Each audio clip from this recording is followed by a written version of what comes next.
It's okay. Off your mind. It's okay. Off your mind.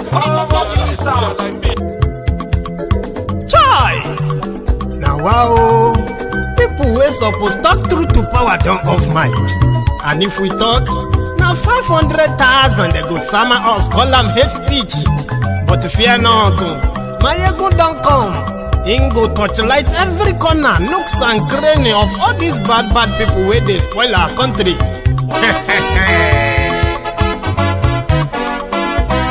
So my people make we laugh, oh, yo. My ego don't come, oh, yo. My people make we shout, oh, yo. My ego don't come, oh, yo. My ego don't come, man of the masses, oh, yo. My ego don't come, oh, yo. My ego diary politico, oh, yo. My ego don't come, oh, yo. This one not the off in mind, oh, yo. My ego don't come, oh, yo. Can in the touchlight every corner, oh, yo. My ego don't come, oh, yo. Okay, some people be they holla say they want the power. Chai, them be promise us say we go get light and power. Nah. Them hustle sote they can't get the power. But now they know they do anything with the power. Every day, dollar just they get the higher power over naira. See them talk say make we off mind, but thank God say my ego don't come. So my people make you laugh, oh, yo. My ego don't come, oh, yo. My people make we shout, oh, yo. My ego don't come, oh, yo. My ego don't come, man of the masses, oh, yo. My ego don't come, oh, yo. My ego diary politico, oh, yo.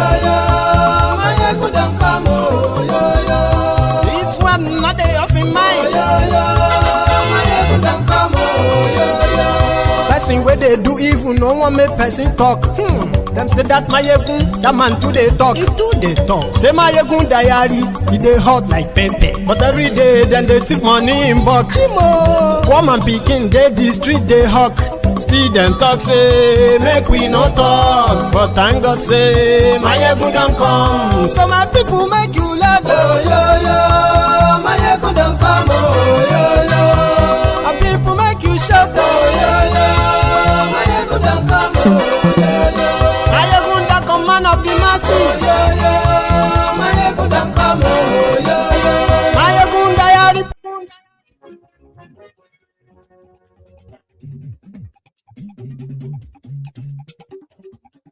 Hello there.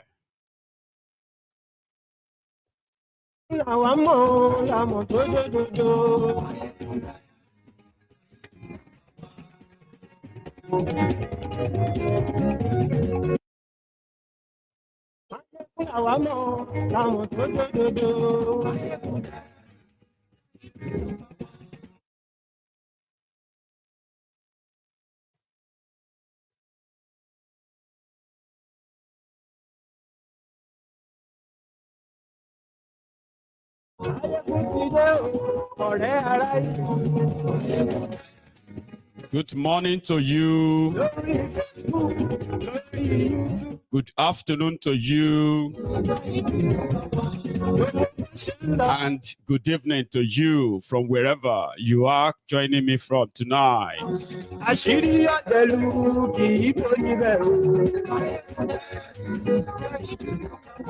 It is Mayegun Live.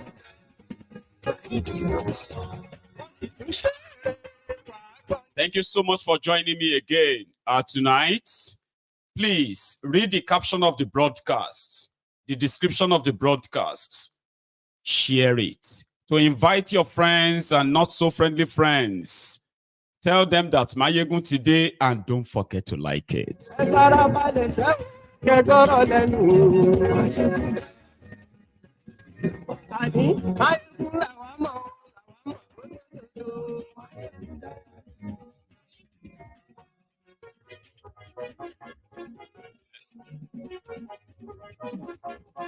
Koolu ask for more time. I heard you. I understand your pain. Give me more time. And yes, while his lieutenants continue to threaten Nigerians. and yes, Read this, share it. Peter Obi as well is taking a legal action against Bekunde Onanuga, 70-year-old social media assistant to Thiefnubu, for linking him to the upcoming national or nationwide protest in Nigeria. There's going to be an eventful days ahead. Read this, share it. Atiku has added his own voice. He has thrown his own weight behind this nationwide protests. Arewa, Arewa, Arewa. They have insisted that there will be no going back. So much tonight. In the midst of all of this Obidients, the Central Bank of Nigeria has increased the interest rate again to fight inflation.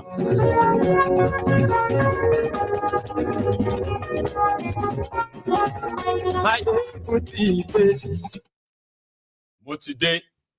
So, good morning to you once again. Good afternoon to you, and good evening to you as you are tuning in, joining us tonight. It is Mayegun Live. An update from what is going on in Nigeria, as well as a little bit of expose on those who are threatening you today, who they were before now. Nigerians are mobilizing, raising awareness on what is called the upcoming nationwide protests against bad governance in Nigeria. Hashtag end bad governance in Nigeria. Those who used to be serial protesters, they are now those in government, and they have now criminalized protests. Today, Thiefnubu sent his Minister of Misinformation to go plead with you. You didn't elect him, so he doesn't really have to talk to you. So he sent his minister to go talk to you that this your protest has been politicized. Terrorists and all that have hijacked it even before it starts. So you should give him time, be patient. Okay? He has heard you that you are complaining. Don't worry, he's working on it. But there is something we need to do tonight. Especially when this guy,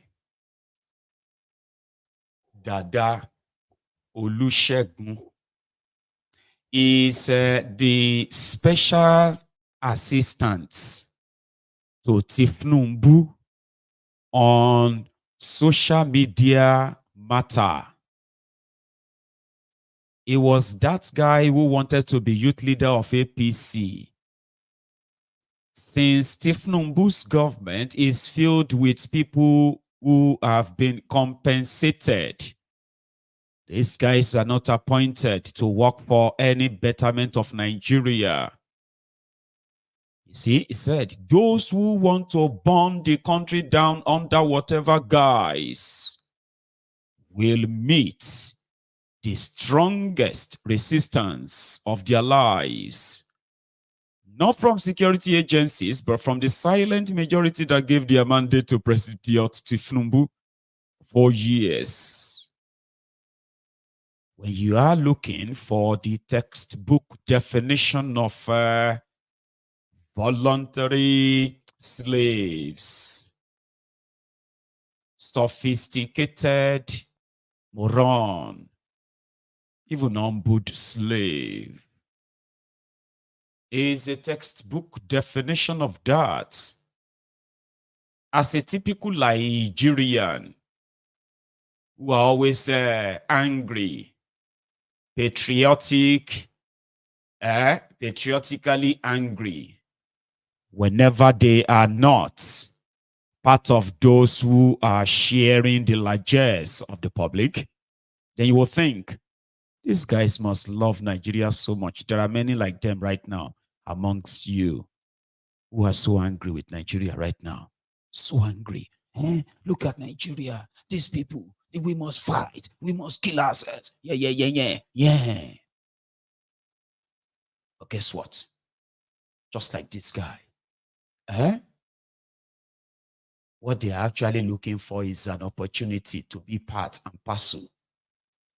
Now, there's something I want to quickly remind us of, especially those of you that did not begin to show interest in the Nigeria politics until the 2023 charade dragged you into it, and you've come to know so much.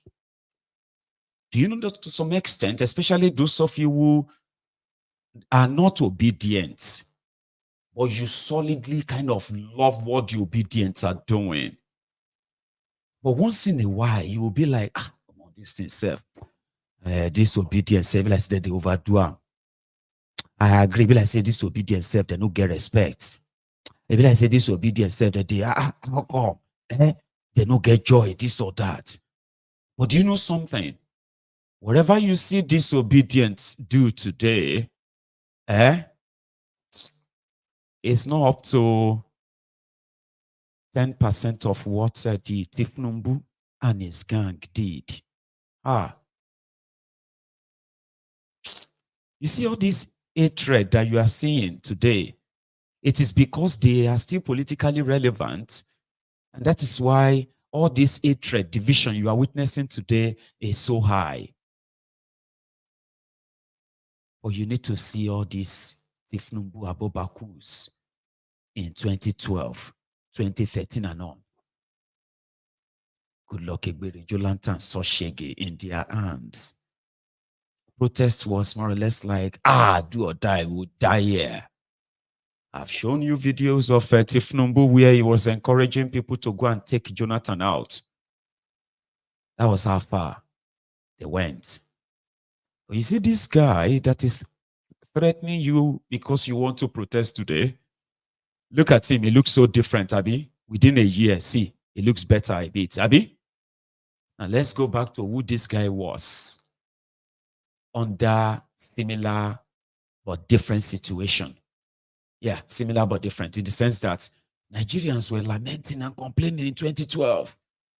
How can you remove subsidy and increase fuel subsidy, fuel price to 125 naira from 87 naira? Now civil war would die. There's nothing they didn't call Jonathan. Egbere Jolantan. Here was this guy around that time. Look at his face. Can you see the difference? See the difference? This is the face of a typical suffering and smiling, struggling Nigerian. But somehow still feels like, I'm still better. I mean, I'm still better off. This were public outrage against Goodluck Egbere Jolantan's government, and the plan to protest against hardship in 2012, when a dollar was 145 naira to a dollar, as well as, in fact, 125 naira to a dollar. Okay. And a liter of petroleum was 67 naira per liter. Now, my name is Shegun Dada. I'm a Nigerian. I have a right to protest, and I will use it when I want to. You don't have a right to discourage me. Bit by bit, they are taking away from us the right to protest, the right to hear our grievances. Let's reject it vehemently. Gage is a fool and an idiot. We will protest. Yes, we will. Wake up, people. Let go. Gage is a fool, an idiot. Then there is this one where he said, When peaceful change is impossible, violent change becomes inevitable. We protest peacefully and you throw us tear gas, prepare for war. This was 12 years ago. Same guy. If you get paid 1K to be part of pro-subsidy protest and you live on the outskirts of Abuja after spending 500 on TP, transport, what is next? I led the first ever student protest in my high school. Covers face. In a sane country, National Association of Nigerian Students will be calling for massive protests in all parts of the country by now, but no. If you sit in your homes and monitor protests via Twitter, our blood will be on your hands. Come out and fight for yourself. I suggest we protest against this poor service and occupy their head office. This was D.O. Olusegun. In fact, before this, it was also on social media where he publicly admitted ACN is a shop set up by Bola Thiefnubu. He is a corrupt man. He is just a man covered with deceit. He can't deceive me though. November 2011. And today, 23rd of July 2024. You see the difference? You go tell this one, say Nigeria no better. Can you tell him that Nigeria is not working? From this to this. He probably have some houses he's built for himself too within that 1 year. It is the same guy that was crying when they told him to step down for Gbenduikun, that you're Israel.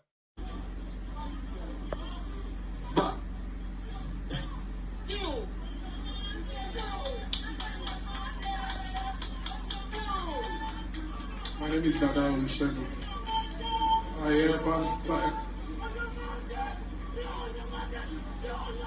hereby withdraw from nomination for the office of National Youth about Great Art. Thank you very much. Thank you very much. The great youth.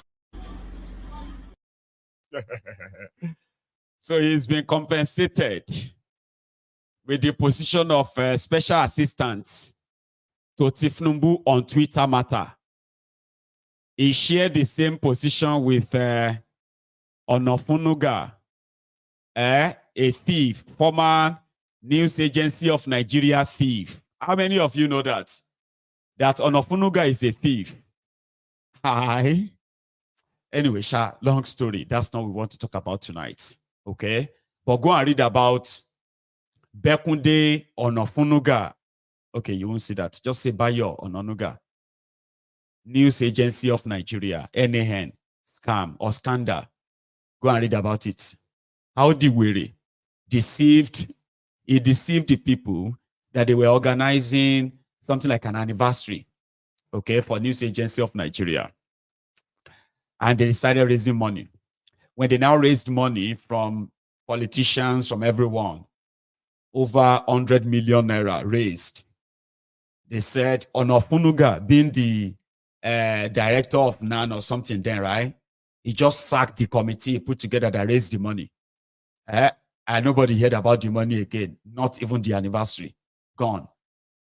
Anyway, if you are not a criminal or you have a questionable character, you cannot, for any reason, be around Thiefnubu. Go and check everybody around him. All of them. No single one, no exception. All of them.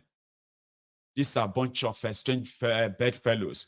The only thing they have in common is that they will get a bread from the master as long as they can cover his nakedness. They are shameless. So if you see this one now, this time he was angry against Nigeria. It was not on the table. You see the message, it's different. You see the face, it's different. Now, look at the message now. Look at the face. You don't do okay. If you say Nigeria is not working, now you, Nigeria, know they work for. For him, Nigeria is working perfectly well. Everything is fine. Right? Everything is fine. These guys were monsters. In 2010, 2011, 2012, Jesus, these guys were monsters. They were able to deceive Nigerians. They were able to deceive Nigerians that Goodluck Ebele Jonathan was so worse. But they said to themselves, all they wanted was just to have access to power, and Jonathan allowed them. So they are not really sorry. But well, recently, Fire of Ekiti even make the public confession. This was how, as they had many Nigerians, gullible, many gullible Nigerians that believed them and their lies, even though the Lagos they were using as example was a total failure then too, right? But the gullible ones just felt like these guys they will be better. They will have a better country. And they are now laughing at you. In case if you join them, if they are calling you now to come and defend them, well, you can go. But guess what? Those who are going to have you defend what is going to kill you, they will cash out later. Indeed. And what will happen to you? 12 years after occupying Nigeria, see the beneficiaries. We know the truth. Know what adversarial politics breeds. Adversarial politics always breeds.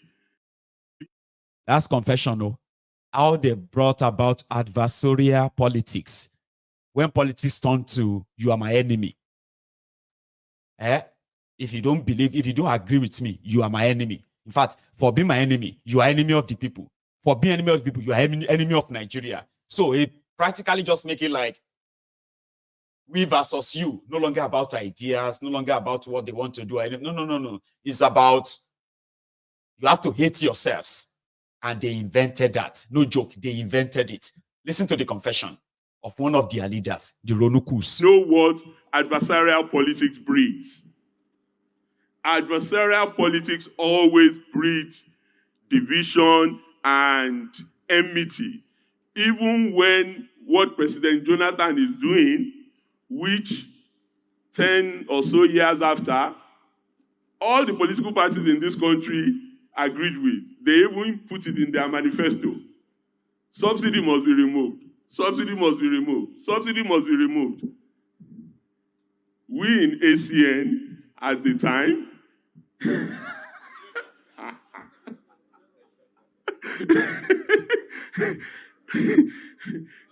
we in ACN at the time in 2012, we know the truth, sir.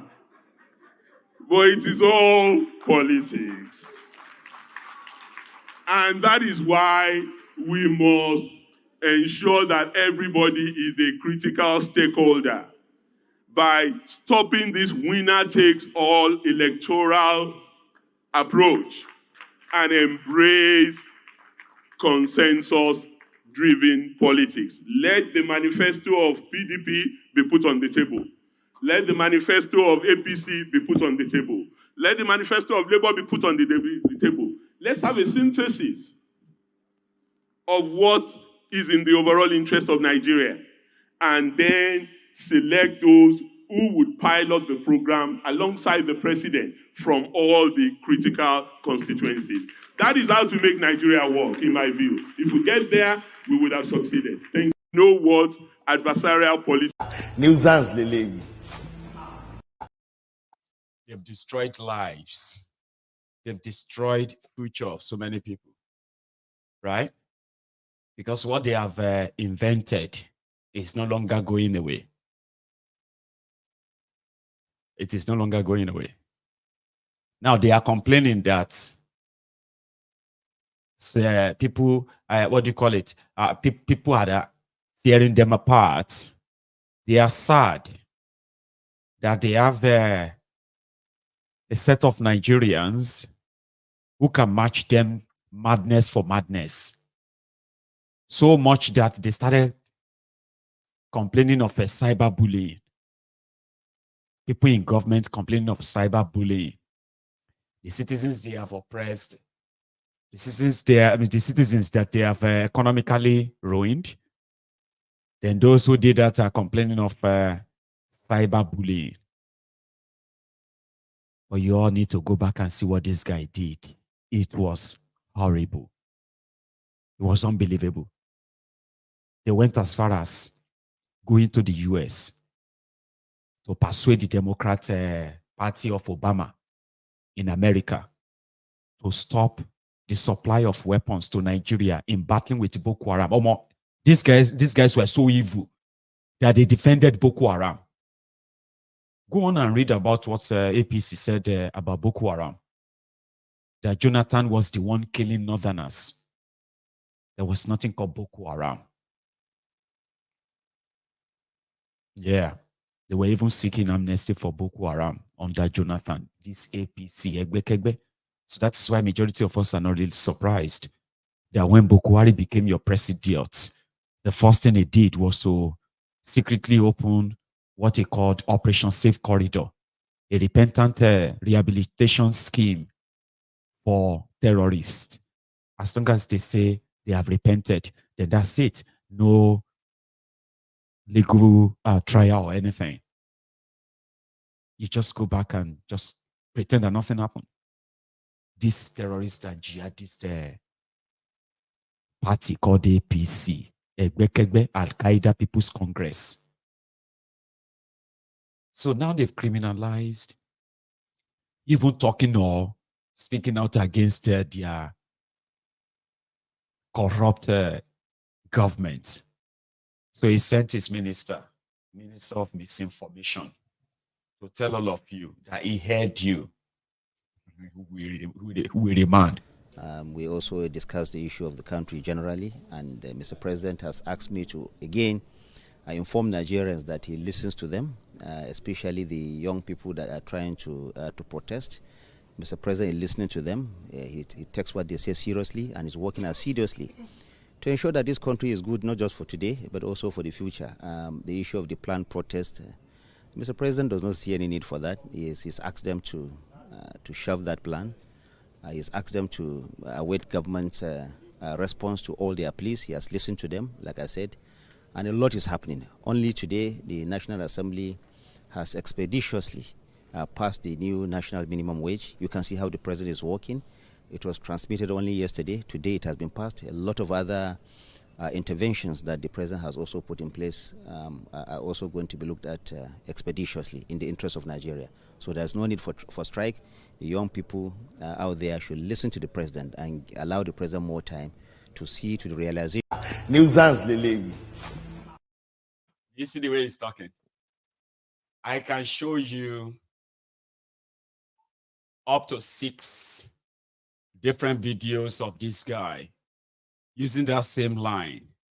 The president has heard you. He's a father, he's a father, he's concerned. And that is why he has now shared rice. He said he should give all of you rice. Another one, Mr. President is very concerned. He heard you. He said he heard you. But this is the way he's talking there. You see, he just told all these young people that are, is it the young people that want to protest? Oh, tell them that Mr. President said they should shove it. Okay? Tell them they should forget it. All right? You can see that Mr. President is working and all of that, okay? Right. Even if you look at the National Assembly, they have passed the 70,000 minimum wage, so you can know that Mr. President is the way he's working. So tell all the young people that, how do you that Mr. President says, shove it. What do massacre bakaba? Person we go still talk inside AC, we go to sweat when the whole thing starts now. That one where they talk like say, you will see. You will see. Well, the pressure, or how they try to kind of make it look right now is that the protest is being sponsored by those who don't like Thiefnubu. Yesterday, the Bekunde Onanuga, the long throats, 70-year-old personal assistant to Thiefnubu on social media matter. That is Bekunde Onanuga. That man, yeah. So he was out there yesterday. And he just dropped it like it was official. Presidency, the entire Thiefnubu, everybody agreed that this protest, they said, go and tell them that now Obi they will organize them. Like, why would you even do that? Eh? And Obi too, that one just said, no, I'm not the one. No. And if you don't go and apologize and retract that statement in 72 hours, you don't give them 3 days. In 72 hours, I'm going to sue you. 5 billion naira. Where Onanuga wants 5 billion? Eh? And I hope it doubles down, okay? Because the place is a lawless place anyway, right? So what do you call it? Obi's lawyers, they have now written to Onanuga. We have been briefed and our services retained by Mr. Peter Obi, whom we shall hear hereafter refer to as our client, and upon whose specific instructions this correspondence is founded. Our client's attention has been drawn to a widely circulated and damaging publication titled, Revealed, Peter Obi's supporters are the people planning mayhem in Nigeria. Obi should be held responsible for anarchy, that was published on your verified X, formerly Twitter handle, Onanuga 1956. On the 20th of July 2024 at about 8:54 a.m. This publication was also circulated on various social media platforms, including X, WhatsApp, Facebook, as well as various online and print media such as Vanguard News. Peter Obi should be held responsible for planned nationwide protest. Onanuga, Vanguard News. Vanguard. Obi's supporters, IPOB, behind planned nationwide protest. Onanuga insists. Vanguard News. Presidency plotting to arrest Peter Obi. Media office alleges. Punch newspaper. The cable. Peter Obi's supporters behind planned nationwide protest. Onanuga alleges. This day. Presidency. Obi's supporters sponsoring planned protest. This day. Tribune. Peter Obi's supporters planning nationwide protests. Onanuga, Tribune. Leadership. Peter Obi should be held responsible for planned August 1 anti-hunger protest. Onanuga, Leadership. Presidency. Obi trade wars over planned hardship protests. Channels. 2. Our client was minded to ignore the false and malicious campaign of calumny regarding it as the vituperation of one who prefers to express their opinion over understanding, or that of a scoffer who, converted by a lady fool, tries to convert others to foolishness. But as the good book says, answering a fool's stupid words will make one look foolish, but not answering will make them think they are smart. Proverbs 26:7. In order not to have our client's silence misconstrued as acquiescence or admission, our client saw a need to set the record straight. The central theme of your referred statement from an unbiased and objective examination thereof is that our client is an anarchist who, whilst working in consonance with terrorist groups, has championed the mobilization of several nationwide protests in a bitter and undemocratic bid to usurp the federal government policy as restitution for failure at the 2023 presidential elections. Our clients deny the entirety of the falsehood contained in this said publication and insist that there is no modicum of truth in the allegations preferred against him in your published statement that has since gone viral on the internet and its various social media platforms. So the prayers. Osha long, Igosha, sure you get. So consequently, we have our client's mandate to demand that you retract the statement made in the publication and tender an unreserved apology to him within 72 hours of the receipt of this letter in not less than 4 national dailies, to wit, Vanguard, This Day, Punch, and the Cable, including your verified X handle, Onanuga 1956. Our client also is making an unequivocal demand for monetary damage of 5 billion naira only for the embarrassment your defamatory publication has caused him and his family. Take note that in the event of your failure to meet the demand set out above, our client shall be constrained to approach a court of competent jurisdiction and take legal action against you for defamation and libel. Be advised accordingly. While looking forward to your response, accept the assurances of our highest esteem. Yours faithfully, Alex Ejesieme. Somebody said something on it, right? Why would they even make this kind of allegation in the first place other than just a dog whistle? Seriously. There's absolutely no truth to it. And let me start by saying that oftentimes when those who speak for Mr. President do, they forget that they must be keen on doing great service, not only to the presidency, not only to Mr. President, but to the nation. I have always said that truth is the pristine street in the city called brotherhood. There is absolutely no truth in what my boy Onanuga had written. And let me also say that opposition is the pristine boulevard in the city called patriotism. You cannot expect to have a country without critical opposition. And Ayo, wonder about this, and this is for the viewers to ponder. P2B allegedly lost an election last February. He did not call the people out to protest. Through the period of the judicial process, he did not call the people out to protest. It's a year and months after that he would sit back to ask the people to protest. There's something even the greatest critic of Peter Gregory Obi would say. He's a man of peace. He loves due process.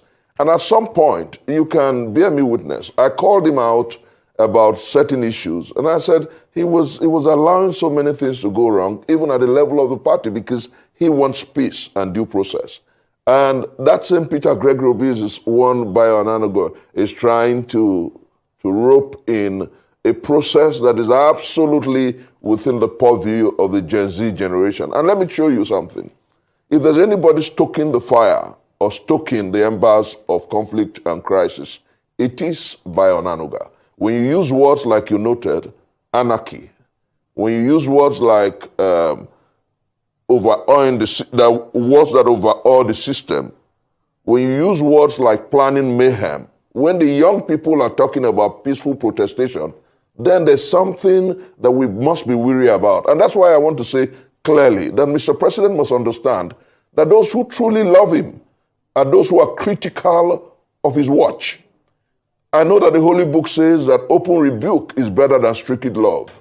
Those who truly love him are those who are critical about how his watch is going. Those who are sycophants, who pat his back when things are going wrong, are the haters of not only the president, haters of the presidency, and haters of our country. When I read through what Onanuga wrote, I wondered how much hate he has for Mr. President and not love. Because you are, don't forget, and I say without fear of querulous critics, that the cliche, when a man is down, he needs fear no fall, is true. And if Barry Onanuga understands this reality and understands what this Gen Z generation is facing, if he understands this reality and understands that when you go to the market, you need 10,000 naira to buy an average tuber of yam, when he understands that this Gen Z generation are aware of what goes on around government, that over $100 million was spent in purchase of a presidential aircraft when roads, connecting roads to the farms and the villages are not well and are not good. When you understand the fact that they are out of school and they are through with youth service and there's no job. When you understand the fact that the Nigerian hoi polloi is buffeted, traumatized, tyrannized, and harangued by hunger, poverty, disease, and despondency. When you understand that the shortage of food and the spiraling rate of inflation affects everybody. When you understand that hunger, disease, and despondency is beyond ethnicity, when you understand that the challenge facing the Nigerian people is beyond partisanship, he would write nicely and seek to create a better environment for negotiation and perhaps dialogue with those who are. There's absolutely no truth to it. And let me. Thank you. So they are like sinking ship that is now clogging to a straw, where they are sinking or drowning people are clogging to a straw or holding on to anybody they can drag with them, blaming everyone but themselves. In the process, also trying to incite ethnic, tribal hatred, war, divisions, and all of that stuff. Get people busy, fighting themselves over tribe, this and that. Well, it's been working for them before now. They are just about to find out if that is still potent or not, right? Today, I'm coming back to this, okay? Today, he sent his wife, Remi Werepe, that is a rat. She was sent to the National Assembly. I don't know, maybe for photo up of what have you, but I find it so cringy in time like this. But somehow, there must be more to it. So I'm going to leave it in the diary. Let's go see.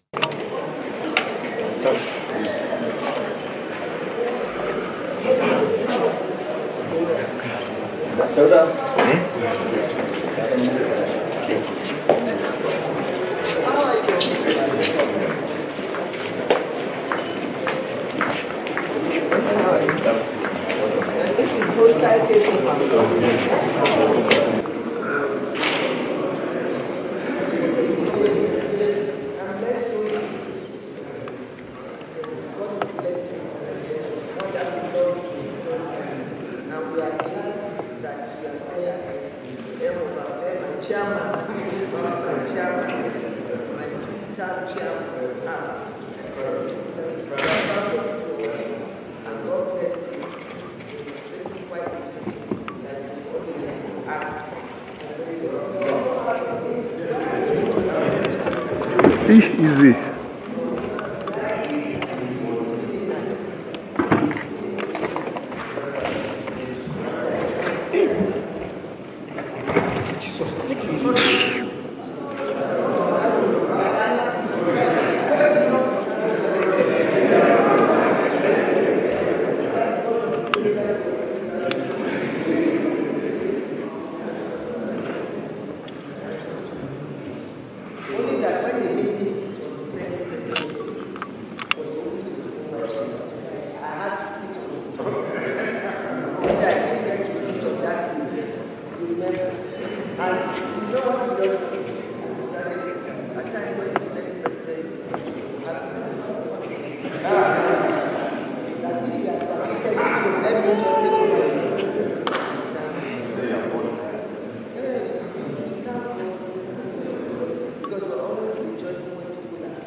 I'm big chairman. They never put me in any parliament for 12 years.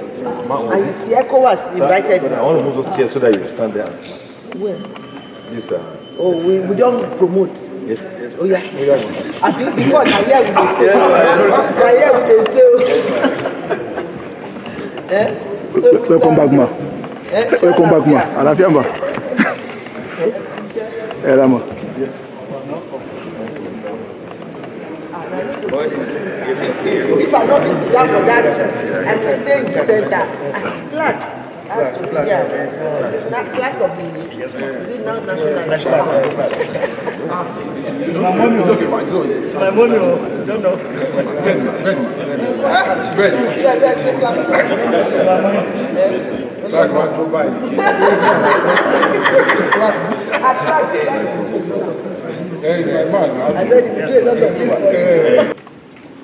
AJ, are we good? Yes, ma'am. Debo? Yes, ma'am. Good? Yes, ma'am. Thank you, sir. Thank you very much. Thank you. Excellent, ma'am. I got a shake. Can I do that? Opportunity to come once. He has to come. He's taking care of me for the past 12 years. I want him to come. No, he can stay beside me. Okay. He can stay beside. He just wanted to. He's been taking care of me for up till now. Excellent. I'm well learned. Thank you so much. Always the phone calling. No, I'm glad that I could come here. Yes? A lot of.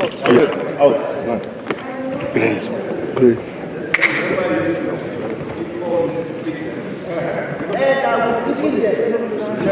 I was looking yes, they look tacky and used and all that. Whatever yeah, she will fix it herself.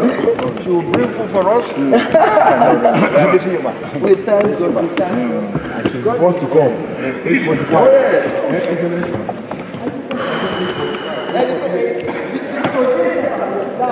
Ojo, Because I don't think they are. Sure, madam. I said, even the president, I'm recording a message for him because my love, who are you? Come if I go find something.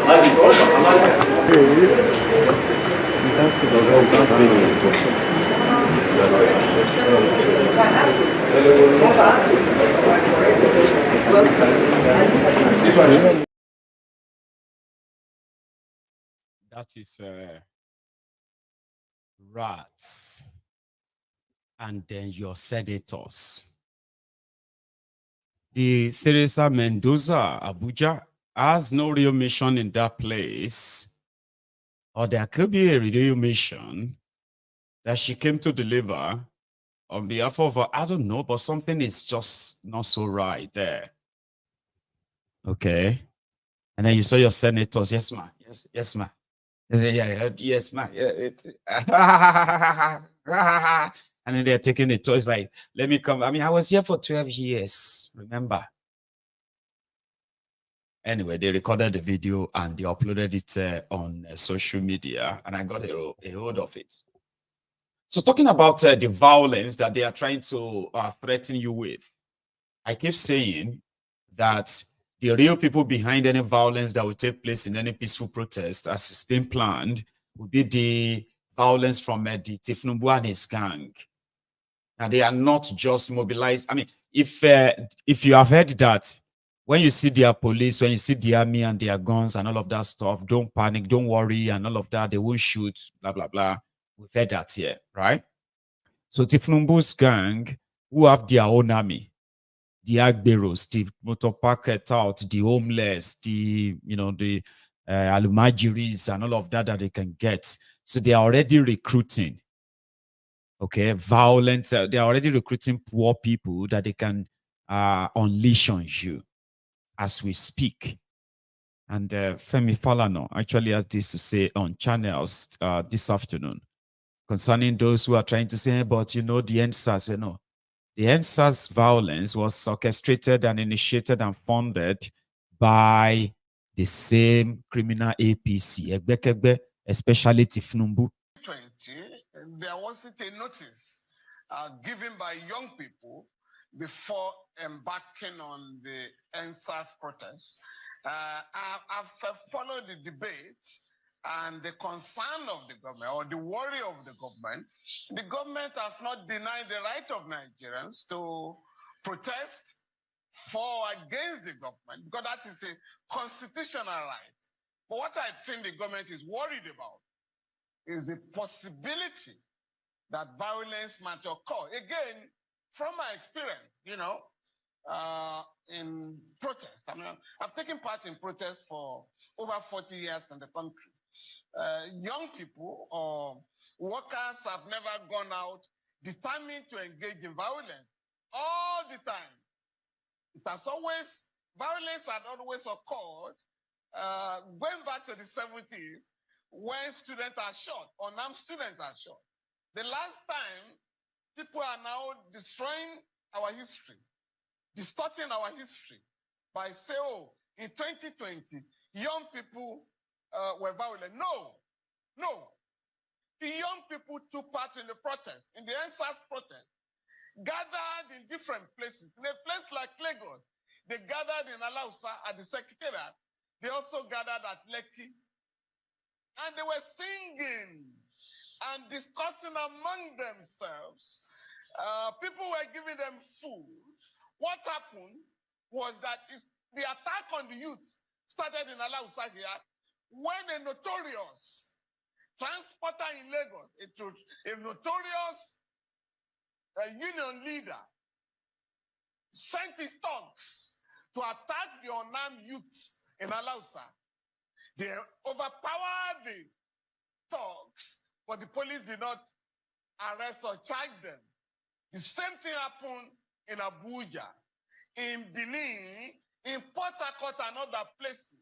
And of course, until the government decided to unleash people you call hoodlums and thugs on the young people. When that did not work, the government sent troops, armed soldiers, to engage in killing of young people.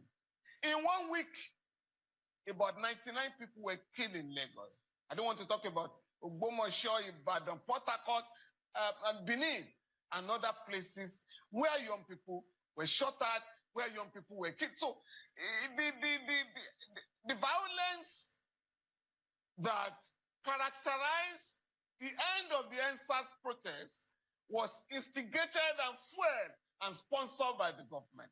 This time around, I think the government is beginning to learn from the past. I mean, last year, the Nigerian Labour Congress wanted to have a protest in solidarity with ASU during the strike. Oh, he said, no, you cannot go on strike. Hoodlums might take over.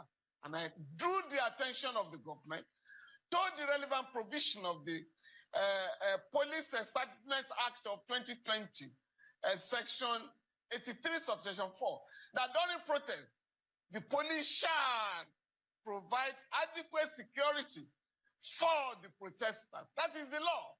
So what should be done, or what is expected, if there's going to be a protest and there's an announcement, is to ask the protesters, where do you want to gather, so that the police can surround the place and ensure that hoodlums, so-called, or thugs, normally employed by politicians, deployed by politicians during elections, will not take advantage of genuine protests in the country. And I think that is what the government should do now. So identify the organizers and collaborate with them to ensure that violence will not occur. So let me get you to reason with some of the issues that have been raised. And those who will... Don't you worry. I have a throwback to show you. And it was from the Honey of Ife, who was also raising an alarm, pretending to be concerned. Please take the message and ignore the messenger, please, if you can. We are the architect of our problems. We are. We just keep talking. We haven't faced that fact that we are the problem of this nation. All of us, let us tell ourselves the truth. Let's redesign the fundamental structure of this country. Devolution of powers. Why should we make the president of Nigeria, the governor, presidency so powerful? The EFCC chairman innocently said something here that he will go after the presidency, he will go after the judiciary, he will go after the legislative arm. I will be praying for you. I will be praying for you. I will pray and fast for you. Some people have been there before you. Let's be truthful. How did they end? should do some certain things. Maybe they're listening to their leaders and their masters that put them there. I will pray for you. I mean it too. Yorubas will say we need to do more abusari for you. It's not easy. He has spoken very, very wonderfully well that he wants to make a mark. But a lot of people will misread him that you, after putting you there, you want to go after us. When are we going to grow in this country? When? We all sit down and talk. There is problem in Nigeria. So corruption is everywhere. Don't let us deceive ourselves. Our leaders will so much be successful in private sector. They will gather lots and lots of hundreds of millions to go and do PR for them to get political appointment. What are they going to go and do when they get there? They will steal. That's what they will do, because the system has made that kind of portfolio and office to be very attractive. Let us make laws, let us review our constitution, and let us stop deceiving ourselves. It is very few impact our leaders can make. If we know that we cannot make much impact, we will keep talking. We will keep talking every year, and things will continue to get worse. Because the population is growing very rapidly. An average Nigerian now is a 20-year-old. 20 years of age, between 18 and 20 years. That's the average Nigerian age now. So what are you going to tell those coming generation? If we continue, if we don't really look inwardly and change the structure. And the governors, if we don't do this, we are in trouble in Nigeria. We will continue to talk.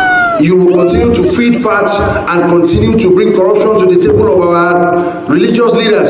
It's a problem. It's a bad culture. Let us change it and let us talk to ourselves. If we want this country to grow, let us go back to our local communities. Charity begins at home. Everything starts from somewhere. We cannot survive with what we have in Nigeria now. It's not possible. Anybody that says we will survive with it, let that person come out. It's a lie. Even if you are the genius of this world, it's not possible. Let us change the structure of this country. But if you say with what we have right now, the lie, it's a white lie. Nothing can change. If you are a leader, do what is just and right. You are a servant. Stop amassing wealth. What do you want to use it for? You want to continue oppressing people? Someday they will face you. We don't pray for that to happen in Nigeria. God bless our entire country, and God bless all of us, and God bless our. Yes. Boko Haram, make them come more fight. If you not come more fight, we will not go come up for years. So make them come more fight, make it finish. Allahu Akbar. I think and I say and I get power. Make them come more fight. If we not fight, we will not go. If we not fight, we will not go. Allahu Akbar.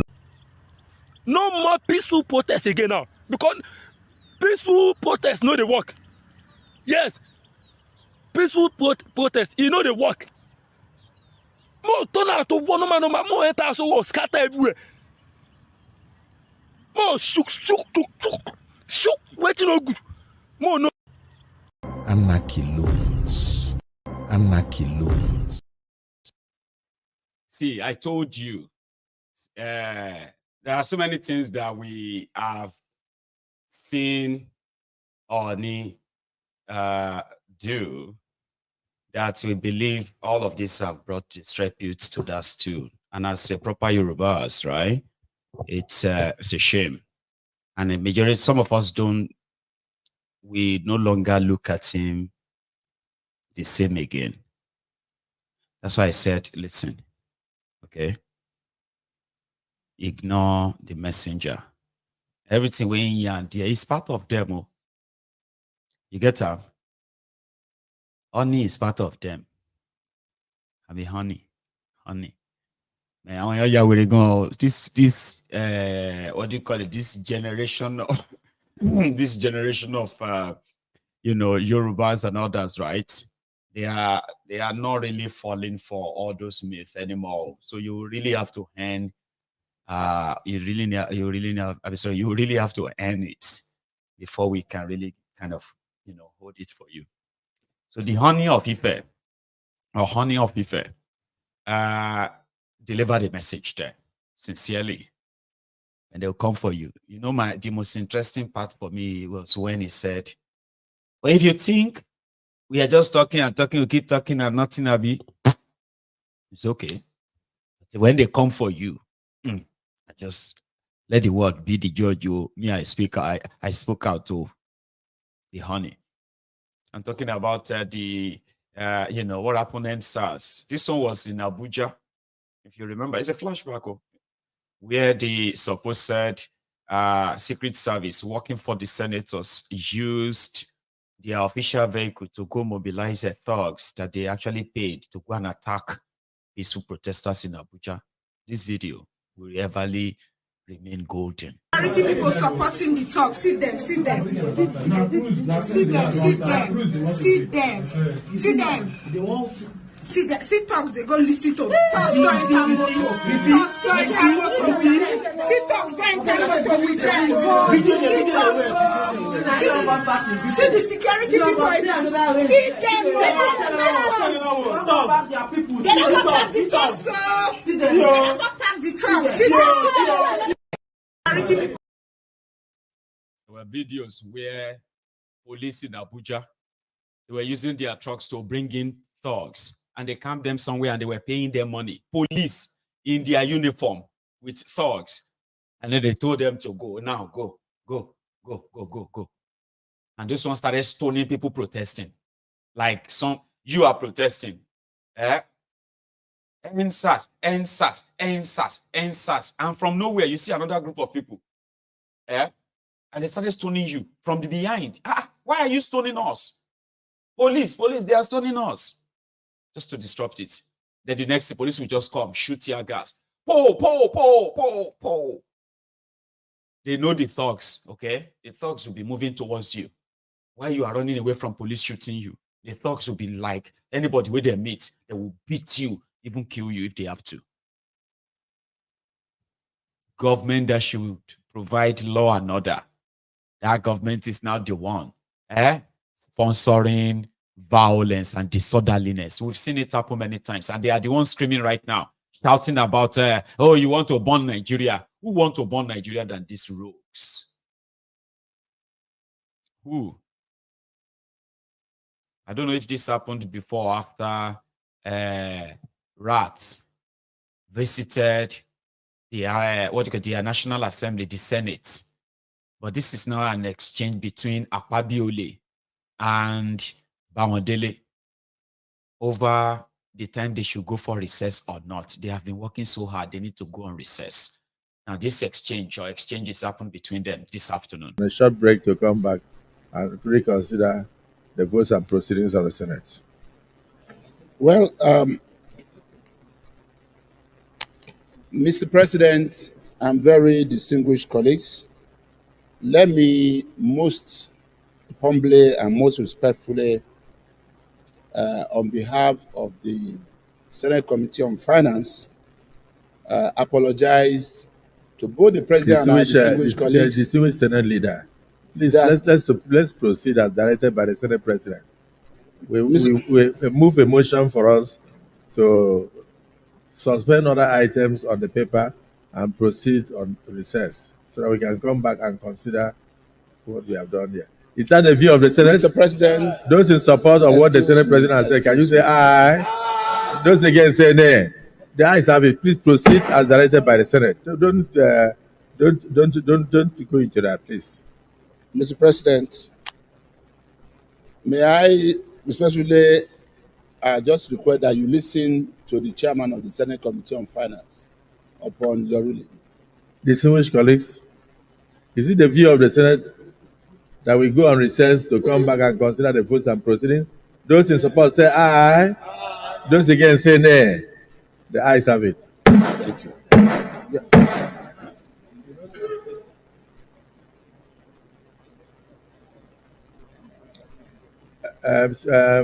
Distinguished Senator Mongunu, can you move a motion in line with the Senate decision? Move a motion in line with the Senate decision, please. We go on a recess. Move a motion in line with the Senate decision. But this is your function now. Why should I do your motion?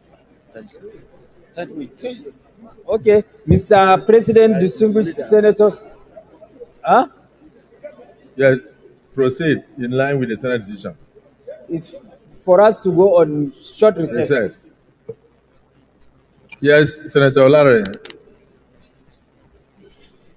Mr. President, he has not moved any motion to be seconded. He has moved a motion. No, sir, we don't need the motion. It's past 3. It's for you to just. Okay.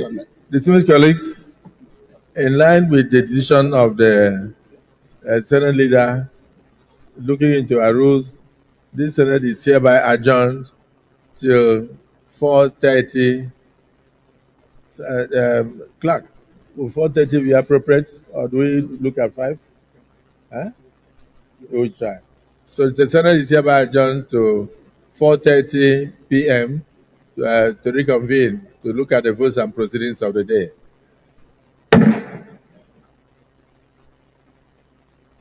Nuisance lele. Those are the people making decisions for Nigeria, Jare, the Nigerian Senate. I don't know if that happened before or after, but that happened. Ish. Meanwhile, to those of you in Nigeria dealing with high inflation, businessmen, businesswomen, the new announcement of the Central Bank of Nigeria is that they would have to increase the interest rate again. But this time around, it's just like 0.50%, in like from 30, it was actually 26.25. That's figure. 26.25 interest rate is now up to 26.25 rather, 26.25 to 26.75%.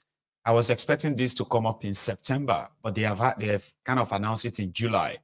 Maybe they get another one for you in September.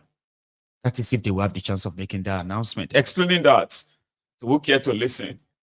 Oduduwa Emefiole, Kadobi, here, tell us the new interest rate.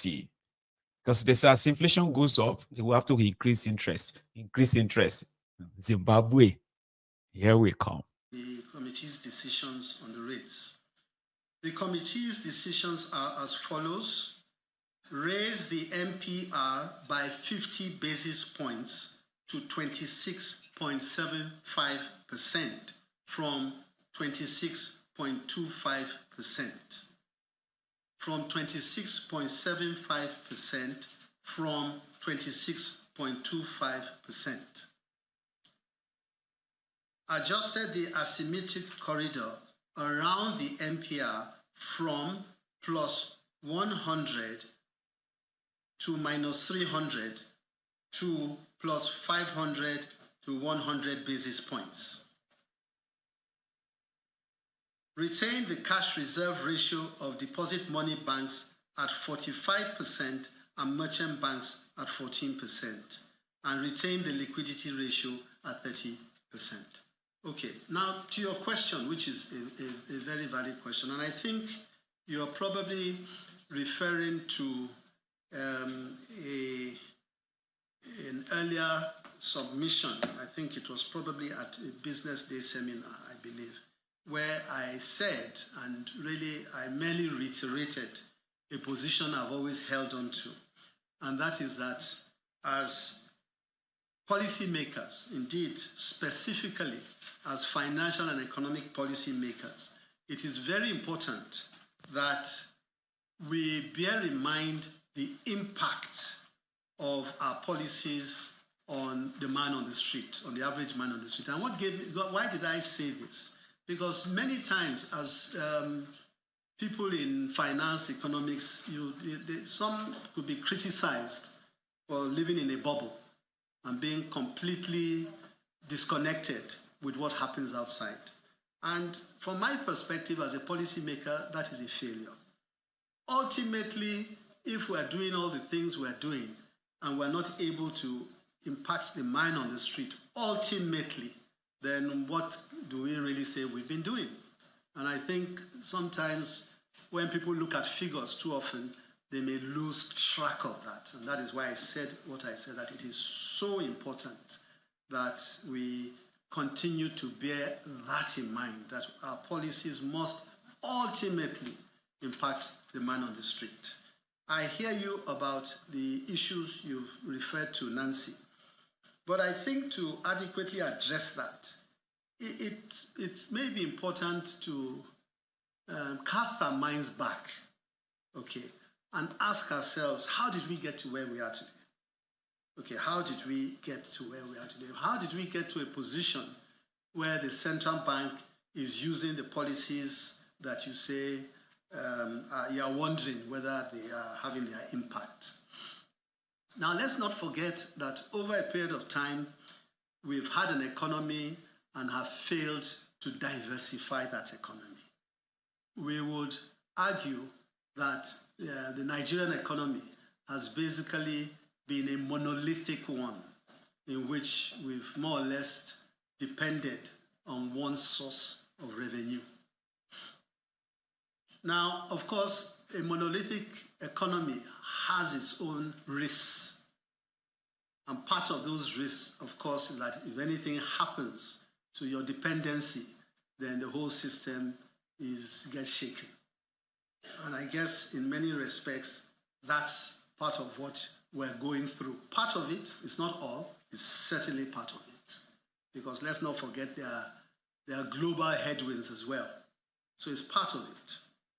And that going forward, we must ensure that we're able to craft policies that are sustainable, okay, and will bring a sustainable method of development for our people. There's no point in policies that are ad hoc and don't really take us to where we want to get to in the long term. Because in the business of policy crafting, we must have the long term in view. You don't have the long term in view, you end up paying for it later. So that's where I was coming from. And that such policies, of course, must take into consideration nuisance lele.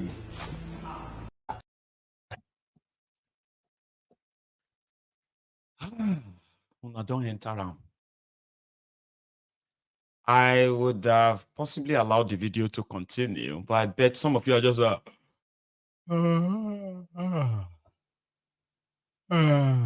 because you have no idea what he's saying. That's exactly why he's your central bank governor. You don't have to understand what he's saying. You just have to feel it. And I bet a lot of you are feeling their monetary policies, right? Inflation is over 40% officially. Interest rate is nearly 27%. Okay, officially. Your import tariff as well, they have been increased 5 times this year alone. Your naira is falling. And Kadobi is still your central bank governor. If you have people who can explain better what it means to be under the people that have like F you up, seriously, that is the description. When these guys are done, not only that you won't understand what they are saying, you are likely not going to even understand yourself anymore. You won't. If you let them do what they intend to do, or if you let them complete what they are doing to you. Just so you know, just thought I should put that on the side. Here is what the Nigerian army did in Owa Omama in Imo State yesterday, to the point that they were using bomb, right? They were detonating bombs. When I say bomb, maybe not big bomb, right? But you know that one that on top waiting, hopeless uzotingba. The reason why I'm showing you this video is just to show to you what it looks like. The act of terrorism that Nigeria is actually carrying out in the eastern part of Nigeria by the Nigerian army, by the Nigerian DSS, Nigerian police, especially the army. War weapons, war weapons, bullets that they should be using at war. They are shooting them at civilian properties, civilian homes. Watch this. All life on direct. Omega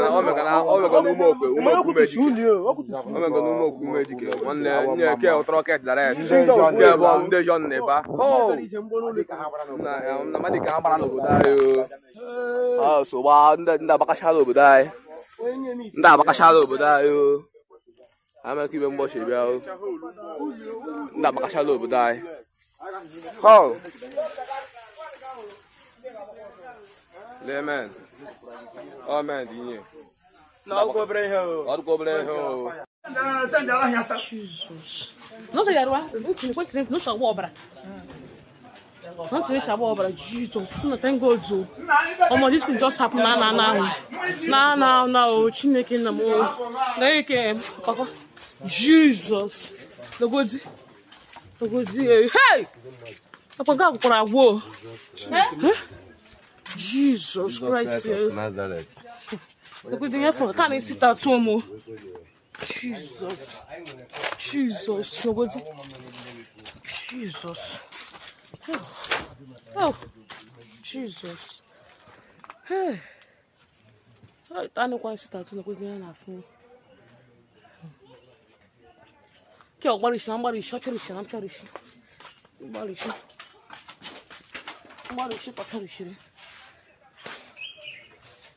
Hey, that's a woman. Umelewu metrizun lebudu ihe abaga ka mbu kwututa anwụọla ma anwụọ n'ime ọhịa ka nọ like this na ndị achifuchicha anyị n'ime ọhịa lelele ihe abaga ka mbu kwutu umelewu metrizun nekpe anụ wo n'ime ọhịa ama otu ihe na-eme we send them ulo mana wona legode ulo mana boy legode send them ulo mana legode ulo mana kay yo kon legode henda ni na bo ay legode ay boy legode ulo get send them ulo ge boy ay boy legode send them ulo ge boy then they pen on na cheese ay look at le gudu lo mana boy le kula tra hono ma para isa boy na chinoko everything na chinoko machine na chinoko generator hono no ko le kwendo le machine no ko life le gudu le kwa jena no ko everything all life on direct.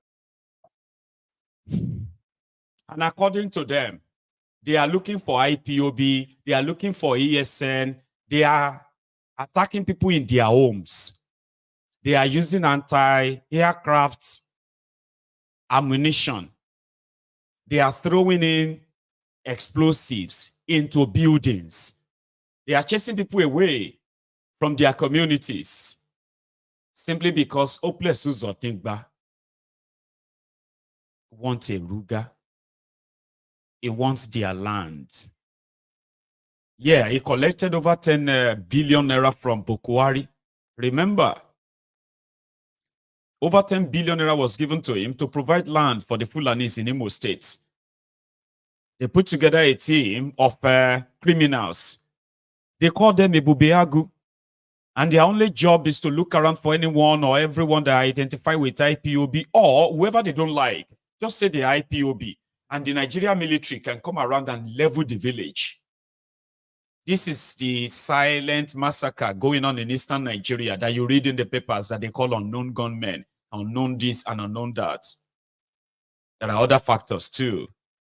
But why would the governor be comfortable that the Nigerian military, who actually issued them all these ammunitions, by the way, do they go back and give account and say, okay, we shot anti-aircraft bullets at civilians' homes, and this is the number of how many of them we fired at them? Like, do they give account of all these ammunitions? It is what Nigeria is, unfortunately, and it's almost not. You know, some what we are witnessing in Kenya today is already extended to Uganda. So I got a few snippets from there. I want to share with you. This is us now going back to Kampala. where Museveni is actually being challenged for real. I thought it was tomorrow, Wednesday, but no, they said today. Those young protesters took over the parliament, but they were not enough. And this happened.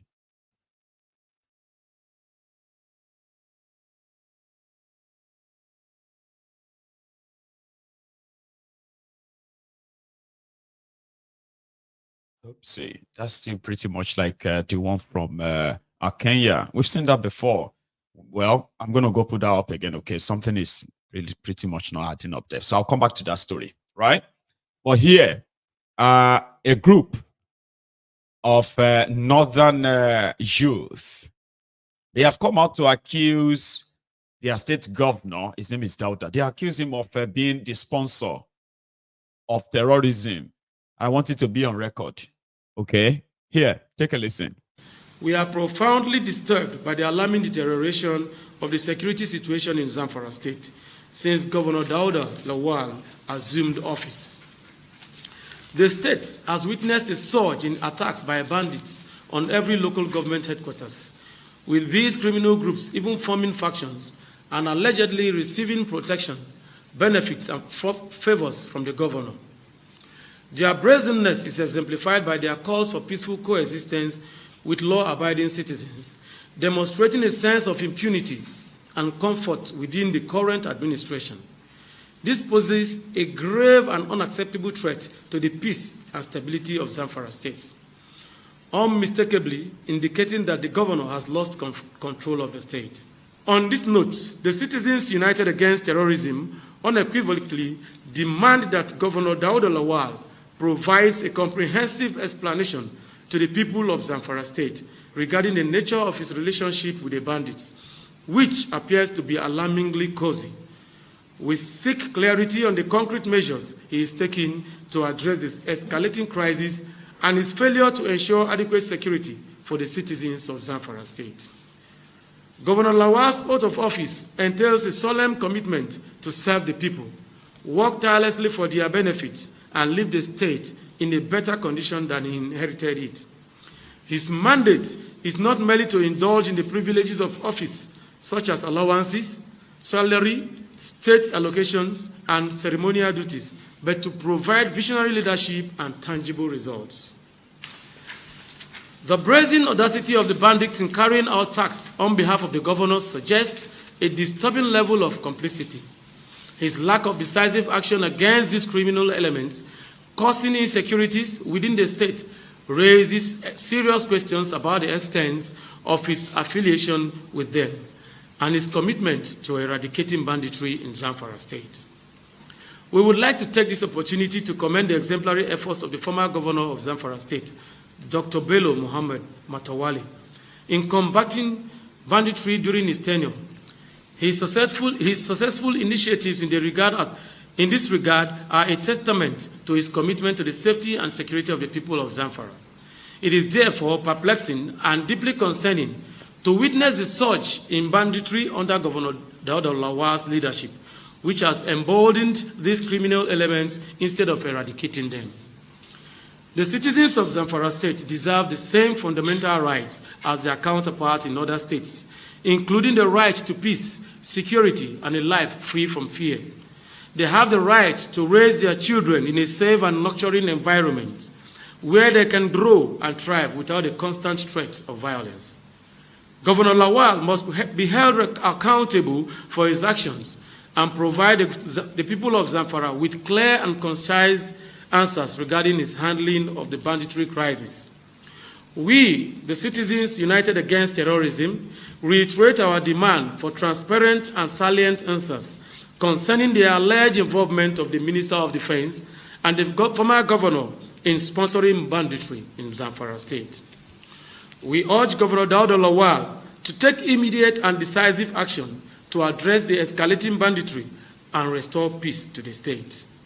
Should he fail to do so, we call on him to step down humbly and allow a competent and capable leader to take his reins, one who prioritizes the safety and well-being of the people of Zamfara. The citizens of Zamfara deserve a leader who values their lives and properties, and will continue to demand answers and hold those in power accountable until we achieve the peace and security we so rightly deserve. We are profound. Do you get that now? The hand of Jacob, the voice of Esau. Have you not the voice of Esau, hand of Jacob? Matawale's group, Youth Against Terrorism. They are accusing the governor that came out just about a week ago that they arrested terrorists, bandits, and another came from Abuja that they should be released. They took them to court. They confessed to have killed people and committed this terrorism. But the judge had to let them go because there was another from Abuja, from Matawale, the man that turned his agrarian state to the terrorist den who were looking for gold and other mineral resources. They've killed farmers, turned their farms to minefield, where they are not mining field, right? Where they are now mining gold, mining this and mining that. The guy is now, lost his re-election. So the one that is there now is now a minister of state for defense in Abuja. And he just put his own team together a week later that he was accused of using his power in Abuja to free terrorists. He's put together a team that says, no. It is the governor. It is the governor that is a terrorist sponsor. Nigeria. Oh, good at Uganda. This afternoon, even yesterday, I played you a video, which was a warning that Museveni, the man that has been in power in Uganda for nearly 40 years, is angry that Ugandans are complaining about economic hardship and they were going to protest. So they wanted their parliament to act on, I don't know yet. So there was a national protest, national protest in Kampala. Uganda, that be Ogun State. Kampala, that be Abeokuta. And that should have been the capital of the country. And when the people who came out, nearly 40 years in power, 40 years like a king. Here you get now like a king in Saudi. And yet, 40 years, nothing really impressive in Uganda. But he's happy though.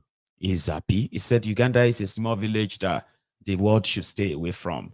And as for those who are angry with his economic policies, right? They better don't play with fire. But they still dared him. They came out. I wish that Bobby Wine will kind of bring out his own. We asked a lot of people.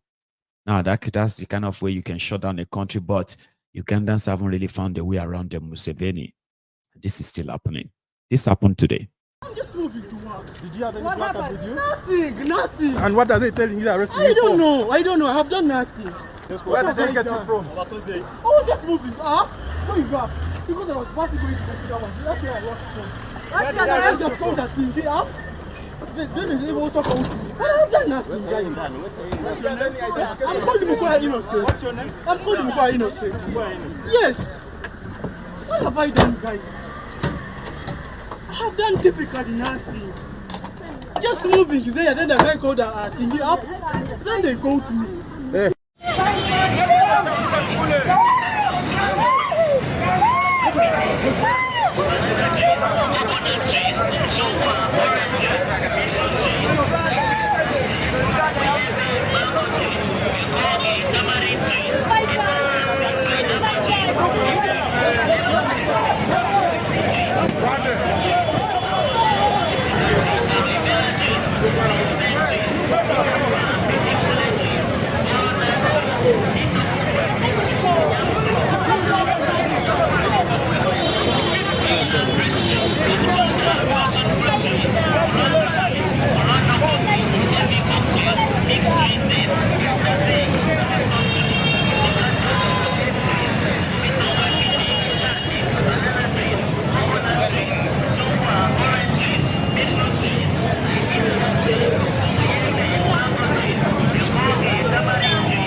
rise. Anita must rise. Anita must rise.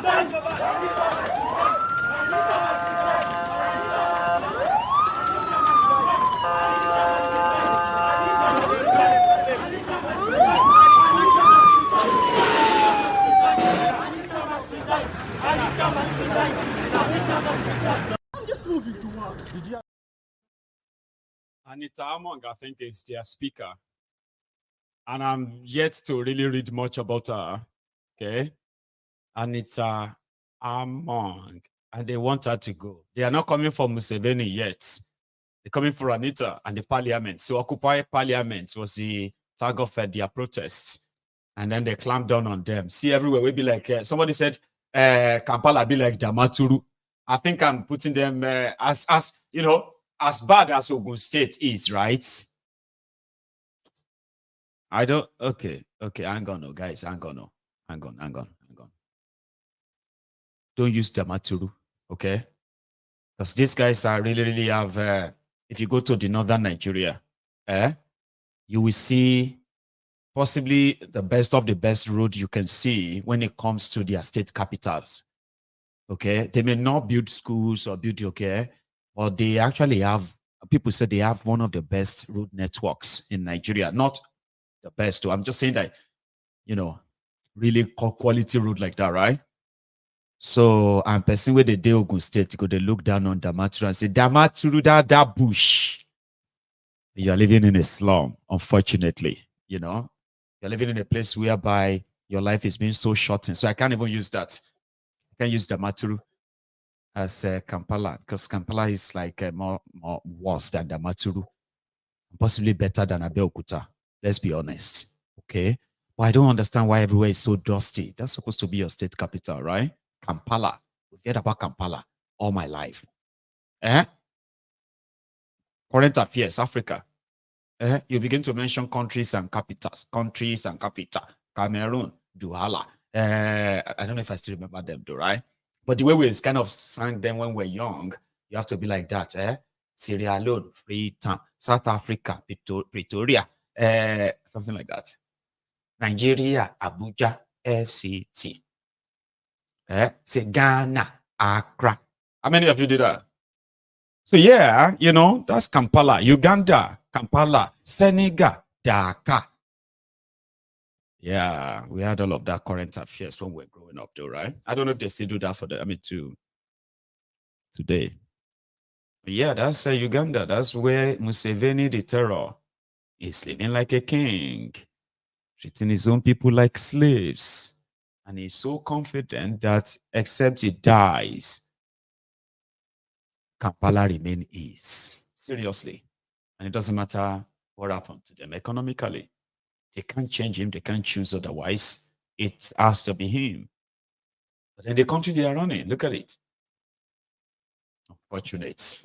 It just reminded me of that time when Akpabiole was accused by the permanent secretary, I think, of the Ministry of Niger Delta, where she boldly came out and said that Akpabiole wanted her to sign some money. And guess what Akpabiole said when he went on TV? Is your speaker, Senate President in Nigeria today. He went on TV and then was talking about the woman's past husbands. Alaye, we are talking about over 400 billion naira here missing. And you are talking about what? The last managing director that you mentioned, Joy Nunia, yeah. No matter the allegation, I wish that she would maybe go to a hospital, see a doctor, and then get maybe some injection and relax. People cannot be in offices. Something wrong with her. I'm not saying there's something wrong with her. I'm saying that there's something wrong with her temperament. Okay. Because you don't need to ask me. You can ask about 4 other husbands that she married. So I want to tell you what happened. And then you also need to bring all the former husbands. The last managing director. So telling Natasha that Natasha, listen, this is not a nightclub. It's not the first time. Then he came back to apologize, but that's not an apology, right? It's not his first time. I think it's a general thing that when men have nothing to say to defend their misdeed, and their opposition is a woman, they just have to go to that route. Ask her why she's not married. Nobody wants to marry her because she has temperament. Oh, ask her why is she divorced. Ask her why this, ask her why that, and they will go straight into her private life because that makes them feel better and say, don't listen to her, Joe. Woman we no get husband. Oh, don't listen to her, Joe. Woman we don't divorce. Alaye, you demand 400 billion naira is missing. Waiting concern us if she's married or not. If she's divorced like 20 times, can business is Alaye money is missing. She accounts, or it is Nigeria. Okay, he got away with all of that money. Now he's kind of amassing even more as the Senate President of Nigeria. Pachi Tommy, this is just, you know that Onanuga also mentioned Pachi Tommy. That Pachi Tommy was among those who were planning to disrupt Nigeria. Pachi Tommy is now kind of saying that he's going to sue Onanuga 500 billion naira damages if Onanuga does not go on to go and withdraw that false statement. So he said he will sue him and we charge him for 500 billion. Onanuga has responded to both Obi and Patrick Utomi. Let's meet in courts. Game on. He said, let's meet in courts. No point in trying to sound anything. I will not apologize. So they insist in blaming Peter Obi, the Obidients, as well as the IPOB for anarchy that they are planning. Thiefnubu and his gang have already started paying people in Kano, another part of northern Nigeria. So please stand up and ensure that they form enough bigger force to make sure that the protest does not hold. Disrupt it so that we can tell the police to act. So, but they are accusing others of planning anarchy. And that is what Nigeria is. If you don't chase these rogues, by the time they are done, some of you will probably be refugees in Lomé, Nitogo. We'll leave it like that. Thank you so much, everyone, for your time. Again, so we are going to go on a short break before we take calls. My line will be opened in the next few minutes. However, today makes it 24 hours more to go before I actually have to close my fundraiser. I told you I am still like about £700 short. Thanks to those who responded yesterday. I haven't seen any response today yet. But thank you to those of you who are still considering it. There is a link or two links. One is for GoFundMe. Use that if you don't want to use the PayPal. Or use the PayPal. Every penny counts. Help me cover up the funding for the Yoruba Union portal that we are putting together. I would continue to plead with you. And I hope I get to meet the whole thing by this time tomorrow. Yeah, I'm still like a short of £700. That's a lot though, right? But it's up to us. So thank you. And also, if you probably wishes to be part of the Yoruba Union Summit in Glasgow next month, I advise you, please book your tickets. There is no Mugbomu Yao. Do you understand that you can't really just say, oh, Mayogun, sorry, I live in Newcastle. I just thought Glasgow to Newcastle is just 2 hours. I could just drive down and be part of the summit. No, you can't. Please. Okay? So you would need to book a seat. You would need to book a place. Even if it's just going to be a day you want to be part of us or you want to be with us or 2 days. It's a 3 days event. Yeah. And if you really want to be physically there, please book a seat. And I hope I see you there. So I'll be back. And we can take calls. So thank you so much for your time. I will see you in a minute.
you. And please, I didn't say that earlier because if you are not really going to stay with us longer, you're leaving, please try, like the broadcast, okay? Like it before you go. Take us to the 1,000 on YouTube. We are over 1,600, over 1,700 earlier. We only have just about 600 of us so far who has paid their own offering. Please do. And I'm also going to be checking my fundraiser. So every penny added, I'm going to announce it. So when you are sending anything or donating anything through those links, right? Just add a message. This is for. Rebrand sent a donation a while back. And I actually thought it was going to be part of the fundraiser. No, she was. So that Rebrand was actually donating towards, the people we raised fund for last week. 2 Templars here, a few others, right? So I had to take that out of the general donation, so I put it aside. That's why I need your help. 750 pounds will do the job. We've come so far. I've raised over 1,300. Thanks to all of you. Thanks to everyone. Yeah. Are you still there? Hello.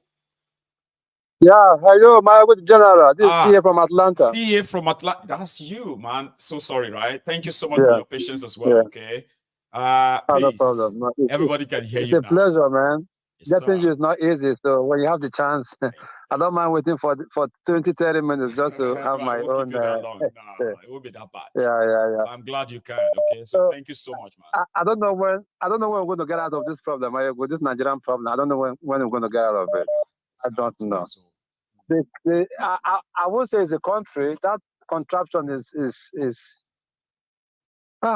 so disheartening. I don't want to be discouraged because no doubt. It's exhausting. It's exhausting.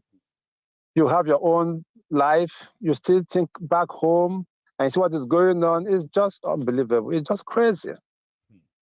Just crazy. And I don't understand this politician. Someone will be talking and they'll be clapping. Someone will be saying nonsense and they're clapping. Because they have to. These are the people they hire. Those are the people who are looking forward to benefit from them or benefiting. It's their job to make them feel good. The same APC that was about protest. Now, they are the one against protest. Yeah. You see how this life is. Life is a funny place. It is, man. You see, when you think you have everything you got, one day what you did will come back to haunt you. I mean, that's why I said anybody who is joining them to try to say, I want to advise Obidients, they are just hypocrites. Because we are all alive. These people were monsters. They're idiots. They were completely out of place. Even their respected confessor, Shoyinka, also threw caution and respect into the wind. They all went mad that time. Now they are all preaching.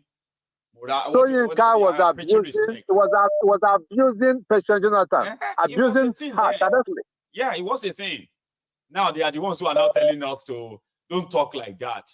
Don't. You need to respect elders. Are you mad? It was every week at Ojota. Every week at Ojota. At the time, then now. Tunde Bakare, the rest of everybody at Ojota. Now, they're silent. It's unbelievable. About this Hope, who's a danger man of Imo State. How can the Nigerian army be doing this to people, innocent people in Imo State? And that can keep quiet. How can it be bombing houses, civilian houses? And there's nobody looking into it. Nobody said anything about it. Nobody said about class, but they are easy to respond when they say unknown gunmen this, unknown gunmen that. One soldier killed. Yes. When you hear that one soldier is killed, they say, oh, yes. They killed one soldier in Sibondan, the villages. And they won't look at the Okuama case, that case. They won't say what today. We not have what happened in that place. You won't. Everything's gone silent and it's over. No investigation, nothing. Even though we knew the army went there because of oil bunkering. The only news that so number of military men were killed, and that was the story. And that's it. This is sad, man. This I think they should do something about this danger man, man. This man shouldn't go free. He shouldn't go suspect. Yeah, then we take care of him. But that's This why we should be need to reported keep to the all this record ICC. in public. We must not let The them ICC should have a record of all this nonsense atrocities this man is committing. must keep them in A public. man that never won an election, you never won an election, you came in and you are killing your people. Yes. I just don't know. See you. Ayego, thank you. When they say the man is a genius, Thiefnubu is a genius, that's what they mean. He's a crook. He's a crook. That's what they mean by being a genius. Bless you. He knows how to manipulate things. I can bet you, I told somebody, this man had planned this a long time ago. Everything was set. That he knew he was going to be president. They set everything down long time. That's why he sent the wife to go to become a pastor and redeem. They planned this a long time ago. They knew he was going to have a Muslim ticket. So the defense was, my wife is a pastor. But the point here is that whatever he's planning and the rest of that, he has it right now. What is he doing with it? You get what I mean? You can't be longing for something for so long. Now he you has have no, it. He has no plan. With it. So what's the relevance? What's the importance? He has no plan. You know? The plan is just to his CV, I mean, president, and to loot the treasury, just like Buhari did. They have no plan. Let me take another one. Thank you, Mario. Thank for all you you do. Yeah, thank you very much. Good one, man. That's a CA from Atlanta, though, right? I have another caller as well. Hello. Hello, my good general. Hello, sir. How are you? Good evening, sir. I'm very well, thank you. This is Anthony from Austin, Texas. Anthony from Austin. Yeah. Sir. Yes, Thanks for joining me, please. Absolutely. How are you doing, my brother? I am very well. Thanks for asking. And how are you?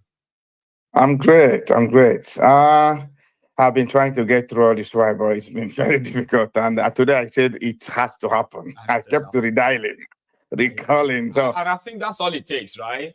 If you try, you didn't get through and you give up, that's it. You have to start all over. That's it. That's totally that's it. We'll get that's true. That's 100%. I agree with you. Please. Yes, sir.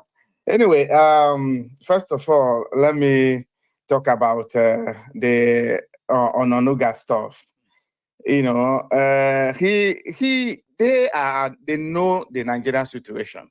He doesn't care. Ordinarily, in a sane society, that allegation is weighty that he might not just only pay compensation, he might go to jail. But just look at the way he responded. I meet you in court. Who owns the court? His paymaster owns the court. So that is what it is, unfortunately.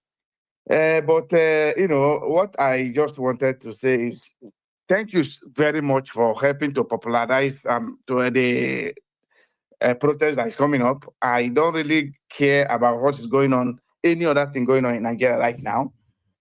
I don't care about what we have to. Yeah.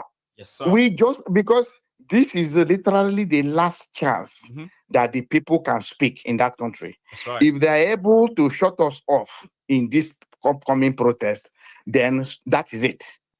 So I am so excited about what is happening, and I thank you specially for helping to put it out there on regular basis. Nigerians are energized, and I'm so proud of Africans in general. Look at Museveni of Uganda. That man is like King Jong-un of Africa. Of Africa, honestly. Like if young guys in Africa can brace up the threat he gave, he said whoever is coming out for that protest is playing with fire. Yes. And they all know who he is. Yes. If people can brace up to say whatever be the case, we are stepping out, then Africa is on the verge of total liberation. So that gave me a lot of confidence. And I'll still show you the ones happening in Ghana. The Zimbabwe youths are also gearing up. The Ghanaian youth are gearing up as we speak. And so are other places too. As I lay my hands on them, I'm going to be bringing them here. The other thing, somebody was asking about Bangladesh. I said, oh, Benny, we are in Africa for now, okay? Forget about it. Let them sort out themselves. Let us deal with our own problem. Okay? We do not we do not need any sort of a motivation from Bangladesh. When we don't even need from America. We don't need from Europe. We don't need from anywhere. No. Let us deal with African problem in the African way. Bless you, Anthony. That is what it is. I don't care what's happening. I'm here. Election is coming up in the US. Right. Everybody is talking. My friends will be writing message, Joe Biden has dropped up. I say, look, leave Americans with their problem. You know, I'm living here. I'm not from here. Even if I have their passport, I'm not from here. I'm only waiting for my country to be good, and I'll relocate. I can figure out and find my way out of here, man. That is it. That is it. So let me not hog the mic for too long. Thank you so much. I appreciate everything you are doing. Thank you too. God bless you abundantly. And you too, man. Take it easy. Okay, a good one, sir. That's Anthony, ladies and gentlemen, from Austin, not Houston. There's Houston, there's Austin. That's something about them in Texas. It's like a whole country on its own. Right. Give me a circle. I want to go refresh my fundraiser. This is what I've got there. Give me a sec. And thank you. Because I think we'll see. Thank you so much. Olamilekon. Oladimeji Cornelius. Olumide Akinwumi. Oluyemisi Folukemam. And Ngozi Onwuka. Thank you to all of you who have actually, chipped in your great contributions there. They go a long way. They really, really go a long way. Thank you. Now let's go on. Here, hello. Hello. Hello, sir. The general. Yes, sir. Yeah, this is Dr. Babalola from Canada. Oh, T Babalola Baba. How are you today, sir? Yes, Baba. I'm good, sir. Right. Please, I want to start. Yeah, go on. I want to start my contribution with Bob Marley song, Redemption Song. Please. Old pirate, yes, they roll by. Sold I to the Martian ships. Minute after they took Iron Man from them bottomless pits. How long shall they kill our prophet while we stand aside and look? Some say it's a prophecy. We got to fulfill the book. Won't you help to sing redemption song? These songs of freedom for all I ever had. Redemption song. Baba, all of us in Africa has to sing the redemption song. We do. You are part of I usually say you are part of the prophets. The likes of Fela, the likes of Bob Marley, the likes of Lucky Dube, they've said this thing over and over again. The difference between you and them is you are the prophet of our time. To Africa. It's so unfortunate that most of the pastors, the imam that are supposed to play these roles, because of the greed for money, they are not doing it. In the biblical times, the purpose of prophet is to correct the leaders in the Bible. That's right. When David collected Uriah's wife and killed Uriah, they have to send a prophet to him to correct him. Same thing with Saul. But they've neglected all this because of money. So I just want to thank God for your life, Baba, and pray for you that you will continue to go strong and go strong from strength to strength. Amen, Baba T. Amen. Sherry demonstration this protest this time around, I want to employ all Nigerian youth and people that are actually patriotic. Let them come out in full. At least. I went to University of Ado. I graduated 99, 2016 section. I read accountancy. In the January, I think it was January 17, 2000, we demonstrated in Ado. I was shot by police. Oh my. So it is not today. It is not today that they have been doing it, Baba. So you are one of those who actually carries that scar, the scar of a struggle for a better Nigeria of the struggle was possible. Yes, Baba. Me student, you know, my Ado Ekiti. Wow. And looking So back today, it is not. Would you say it was worth it? How things later turned out for probably years after that and all that. Would you say it was worth it? It was. It's just like a wasteful scar, because if I had died, Nigeria is still going to be in the same mess that it is now. That is why all the people that they've killed in the name to make Nigeria great in protest, we cannot let them just die in vain, Baba. We cannot. Running away when they kill people is actually like it's a proof that when you die for nothing. People need to actually make that stop. Hold people responsible when they kill any of the protesters. Because, I mean, come on, man. What is the worth of it? Left to me, what I will even suggest, if it is possible before the protest, go to these people. You know their family in the community. Their father, their mother, their brother, their sister, their children. Carry them. Use them as human shield.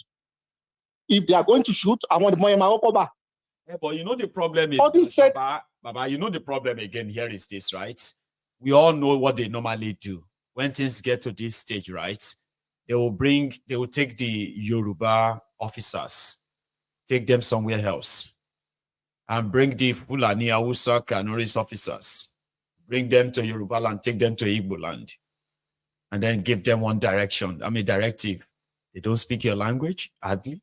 Would they even speak English? Have we not seen that many times? Because, like, Baba, how could somebody who lives in a community, they suddenly turn around and then a turn is gone on that same community and he will still continue to live in that community? Have you ever thought of that? Like, it's true. Because people know the policemen. It's true. I'm not saying the same thing about the policeman, no, because the policeman lives in the community. And during the NSAS, I remember some police station that mobilized their officers to go and kill people. And people actually identified them. Remember? What? That's true. That's true. But in this time around, Baba, they have to be involved too. Their family has to be involved. By force, go into their house. Let all of us be on the street. Let all of us be on the street. Let the casualty be among their people. As well. Let it be the brother of a senator was shot during the protest. Let us start using them as the human shield, Baba. Since we can carry a gun and face the police, let us, if they want to shoot us, after using our tax money to buy the gun and the bullet, and you use the bullet to kill us again, you turn it on us, then it has to be all those people. I want bullet, not the innocent Nigerians. It's ridiculous. Sad too. It's ridiculous. Thank you so much, okay, for this take, right? We'll keep watching. All right. Nice one, okay? So that's Babati. I'll be calling him Babati or Tops. Calling him from Canada. There is so much at stake. And Thiefnubu knows. So so does the people themselves, I believe. Everybody knows where this could lead to. Not sure, but this could lead to somewhere that they will be totally out of control, and they hate it when they are not in control. And I love it when they are so scared that they don't have control. And the next thing is going to be the fear-mongering, the threats, the gaslighting, the blackmails, and the rest of that. So it just has to happen. It has to happen. It must happen. Right? So let's take this. Hello there. Hello, good evening. Good evening, sir. How are you? Yeah, this is Koolu from London. Yeah, brother Koolu. Again. How are you this evening? Yeah, I'm fine, thank you. Great. You might need to mute the broadcast. I could see myself in the background, or you've moved to another room. I think I've done that already now. Great. So please, go ahead. I would just say, with regards to the protest, my opinion, like I always tell people, is this is still my opinion. Please let nobody take it personal. I think the protest has come so full circle to the point where there will be so much expected as usual, but less will be achieved. Not because you mean that lets down where you and I will be staring at that screen and expecting a video that will show crowd. Then we'll wait 10 o'clock, 11, 12, and it's just like, nah, it's not happening. You mean that, right? Like that kind of, Yeah. Or you mean if in you the notice, long run, that even if they come out, but eventually, like, what I wouldn't. It's not the long run. It's the short run. But the first one, okay. The short one, yeah. Right. The first thing that's going to happen here is, like I will repeat this and over again. If this protest starts somewhere like Jos, Benue, Kogi, Nigeria will break up. Right. But if it starts somewhere like Lagos, does it matter where it starts or where it actually really holds ground? Matters. It's really important where it starts. Oh. Okay. Because now look at it this way. Now, if you are in government, you have to. It's like a chess game you're playing here. If you're in government, where are the three most strategic places you're going to protect? Your revenue, Niger Delta, Niger Delta, which is Port Harcourt, right? Abuja, and so block. What the protesters Lagos, need to do, hub. Thank you, is to start with a place where before you can deploy, because they've already packed themselves. DSS, everybody's gone to those places. Right. Now, move the protest to a point where they have to move logistic all over Nigeria to come to the middle. As they are getting to the middle, the protest is now moving to Lagos because people in Lagos will have seen the videos. Right. Now, the army are caught unawares. The police are caught unaware. And they will become But the way it's going now, thank you, they become overstretched. And when it's overstretched now, you have the advantage. Yes. You have to force them to the negotiation. But the moment you start from Lagos, they've already deployed the damn barracks and everybody's already ready for them. You start from Abuja, DSS headquarters, everything is here. You get to places like Port Harcourt, there's already people waiting for you there. You start from places where the person doesn't expect you to stand. And they take it as very, very, it's like playing a chess. You put a pawn in front, the person playing the other side thinking, oh, let me just go take that pawn. You don't know that it's a trap. The moment they go there, it becomes difficult. It becomes like a wildfire. So that is how, if I'm part of the people planning this process, that's how I will have started it. Man, you have no idea the amount of information you are passing to some people interested. Just keep talking, man. Just keep going. Then as soon as that protest starts, and I notice, and I'll keep my eye down and listening to the people in the military background, how they are talking, I will make sure the protest kicking all over Western world. Every embassy is bombarded with protesters in front of it. So the people at home know that people in diaspora are in support. That's right. It becomes like a watch night. People going to night shift. They said United Nations. You see that woman in the UN, right? That Amina Abubakar or something, right? She just advised them now that a protest is not good for Nigeria now. And guess what the Nigerian media reported? UN says protest is dangerous for Nigeria now. UN. And it was that woman, Amina. Mayogu, please don't listen to this. Ask yourself one question. Anybody that has said anything negative about this protest, look at their antecedent. Look at where their source of income. Look at where they are making all their money in the last 10, 20 years. You will find one thing in common. It's either government contracts or government privileges. Now, the only other option the government has is to shut down the internet. So I would suggest even the guys doing this protest should start preparing for VPN. Talk to Elon Musk to put his starlight above. What you do is the moment you start, Nigerians are good at one thing. I give it to them. We're good at copying. The moment that protest kick in those places, all the way to Edo, those middle areas that people don't really value, that feel there's nothing there. Once you kick in there, everybody's coming to the center. Then you start protesting from the outside. Now the military are caught in between.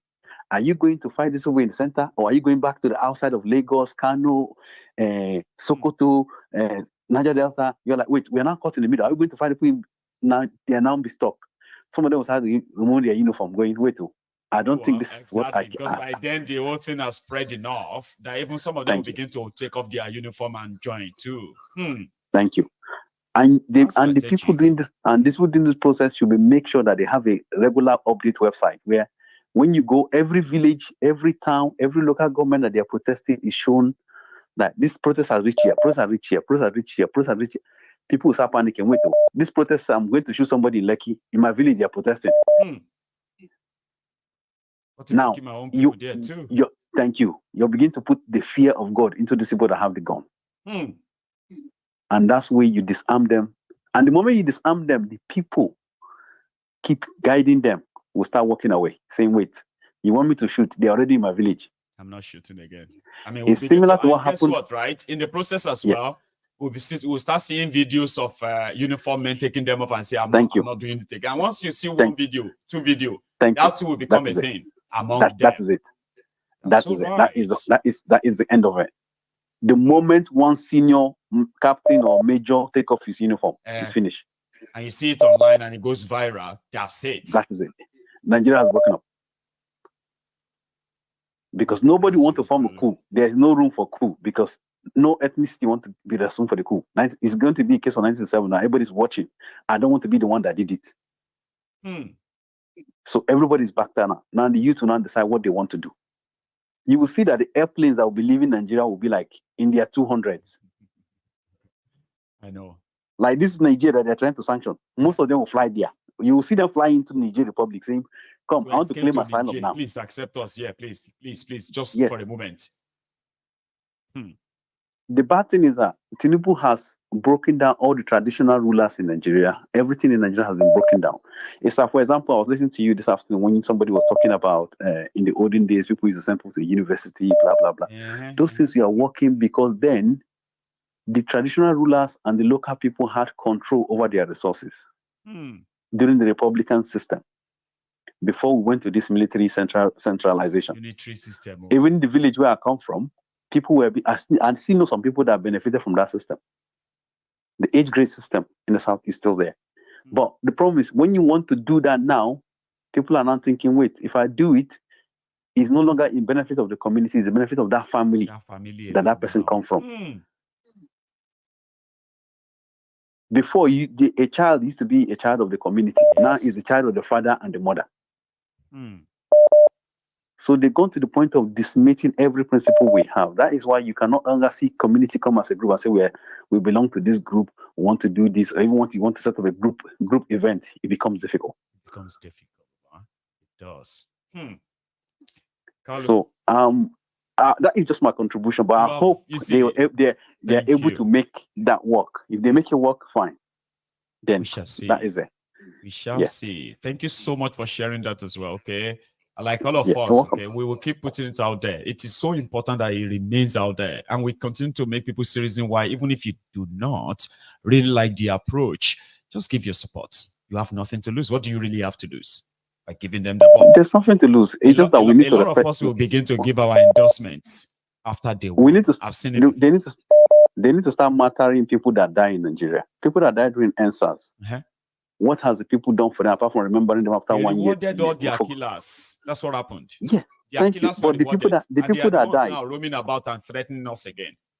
Thank you. The people that died, where are they? Where are the family name? There should be a website where you have a record of people that died. There is. Where they are from. And when you keep it that way, you keep reminding people, these people died for your own good. When people take up to the street, they know that when I die, the people will remember me. They will remember. But the person that was former commissioner of police in Lagos is now IGP. The person that was Hondini or whatever his name, they're now promoting as IGP of Lagos. The people that kill people benefit, just like the Murtalas and the Bameyis, all of them benefited from the war.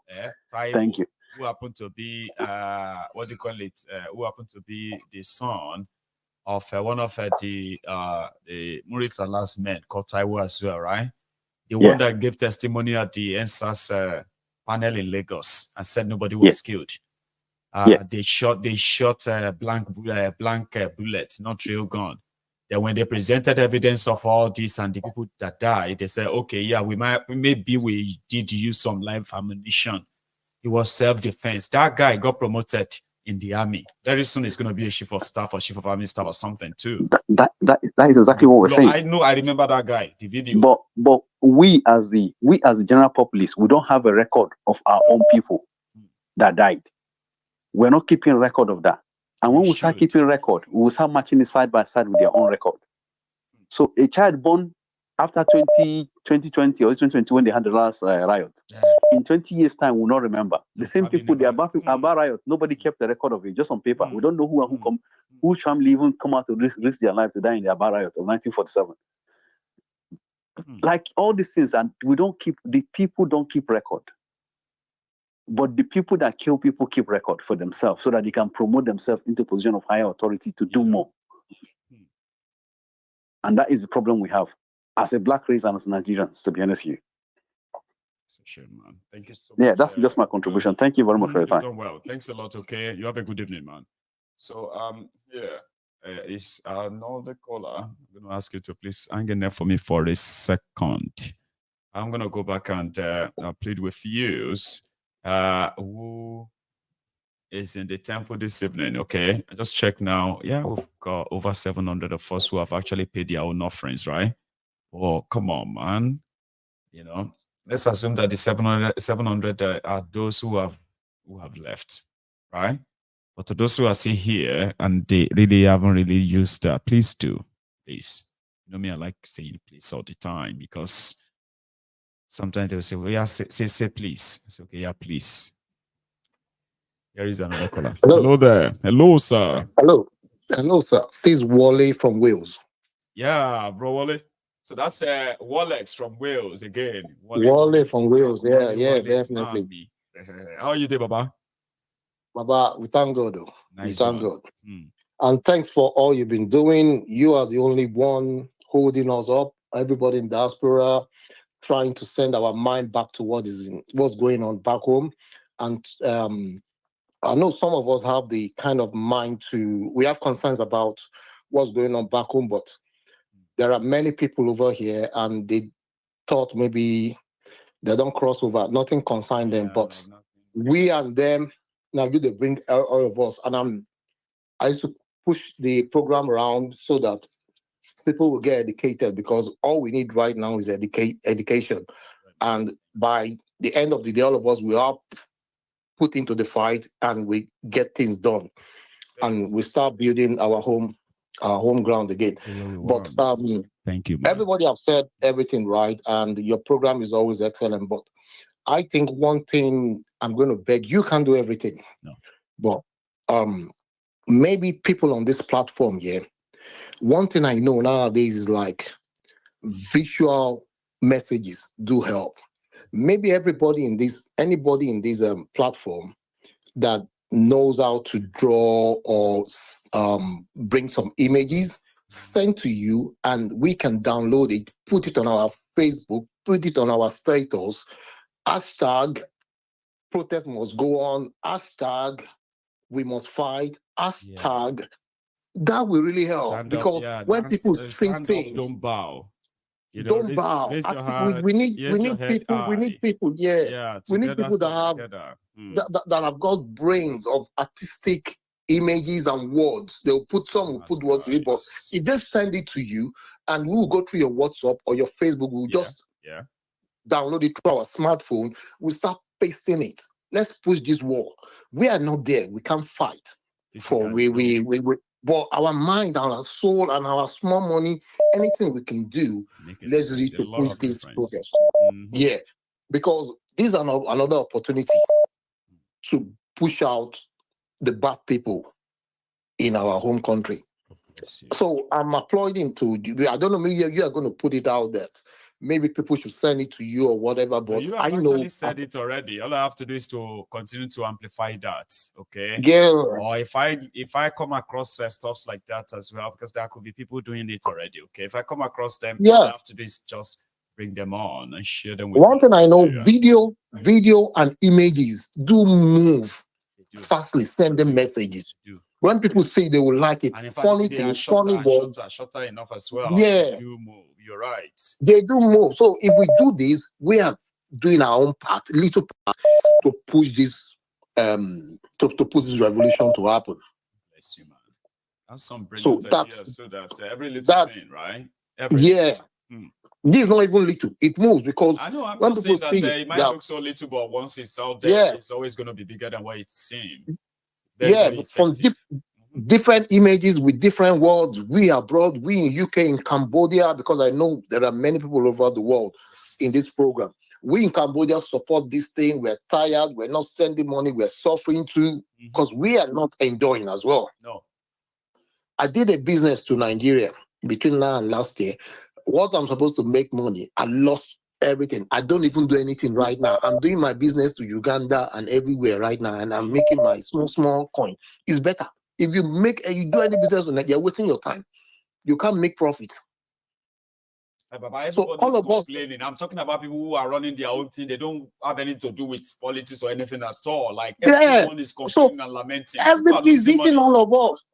But they just have a way of trying to. You know, our problem is that a lot of us have this business, and we also have that business, and we also have that something there. So when this one is almost like gone, we use this to kind of to keep it afloat until we can no longer do it.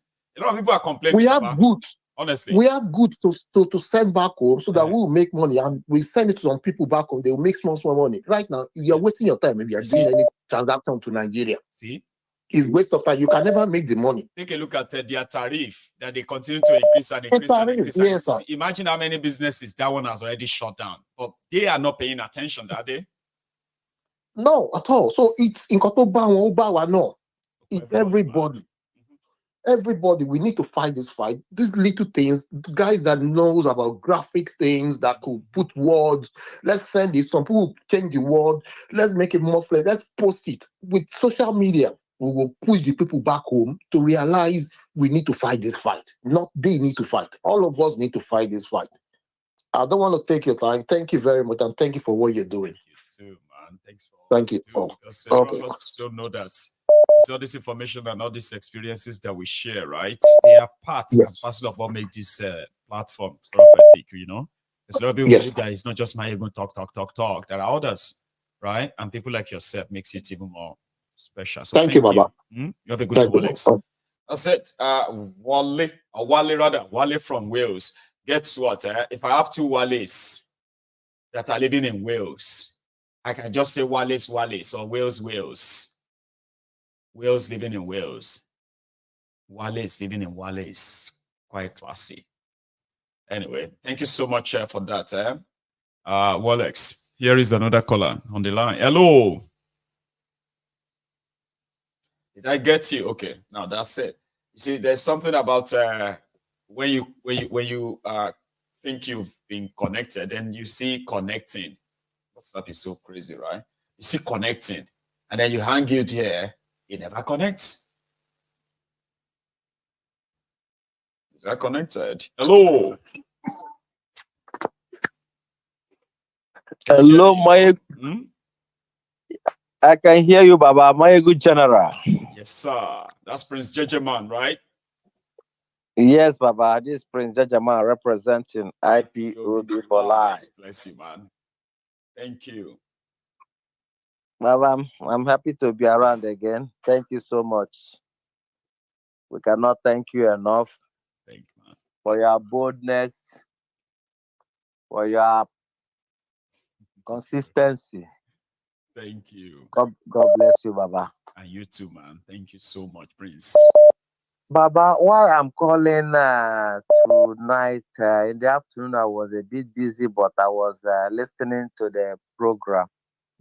Okay. I heard you when you were calculating or mentioning the billions upon billions, the one they use in building, the one they use in going for Mecca was 90 billion. How much? 90 billion. I still get the then they because I have to write it down. And when I wrote it down, I was like, oh, this one is crazy, right? Nigeria is really poor indeed.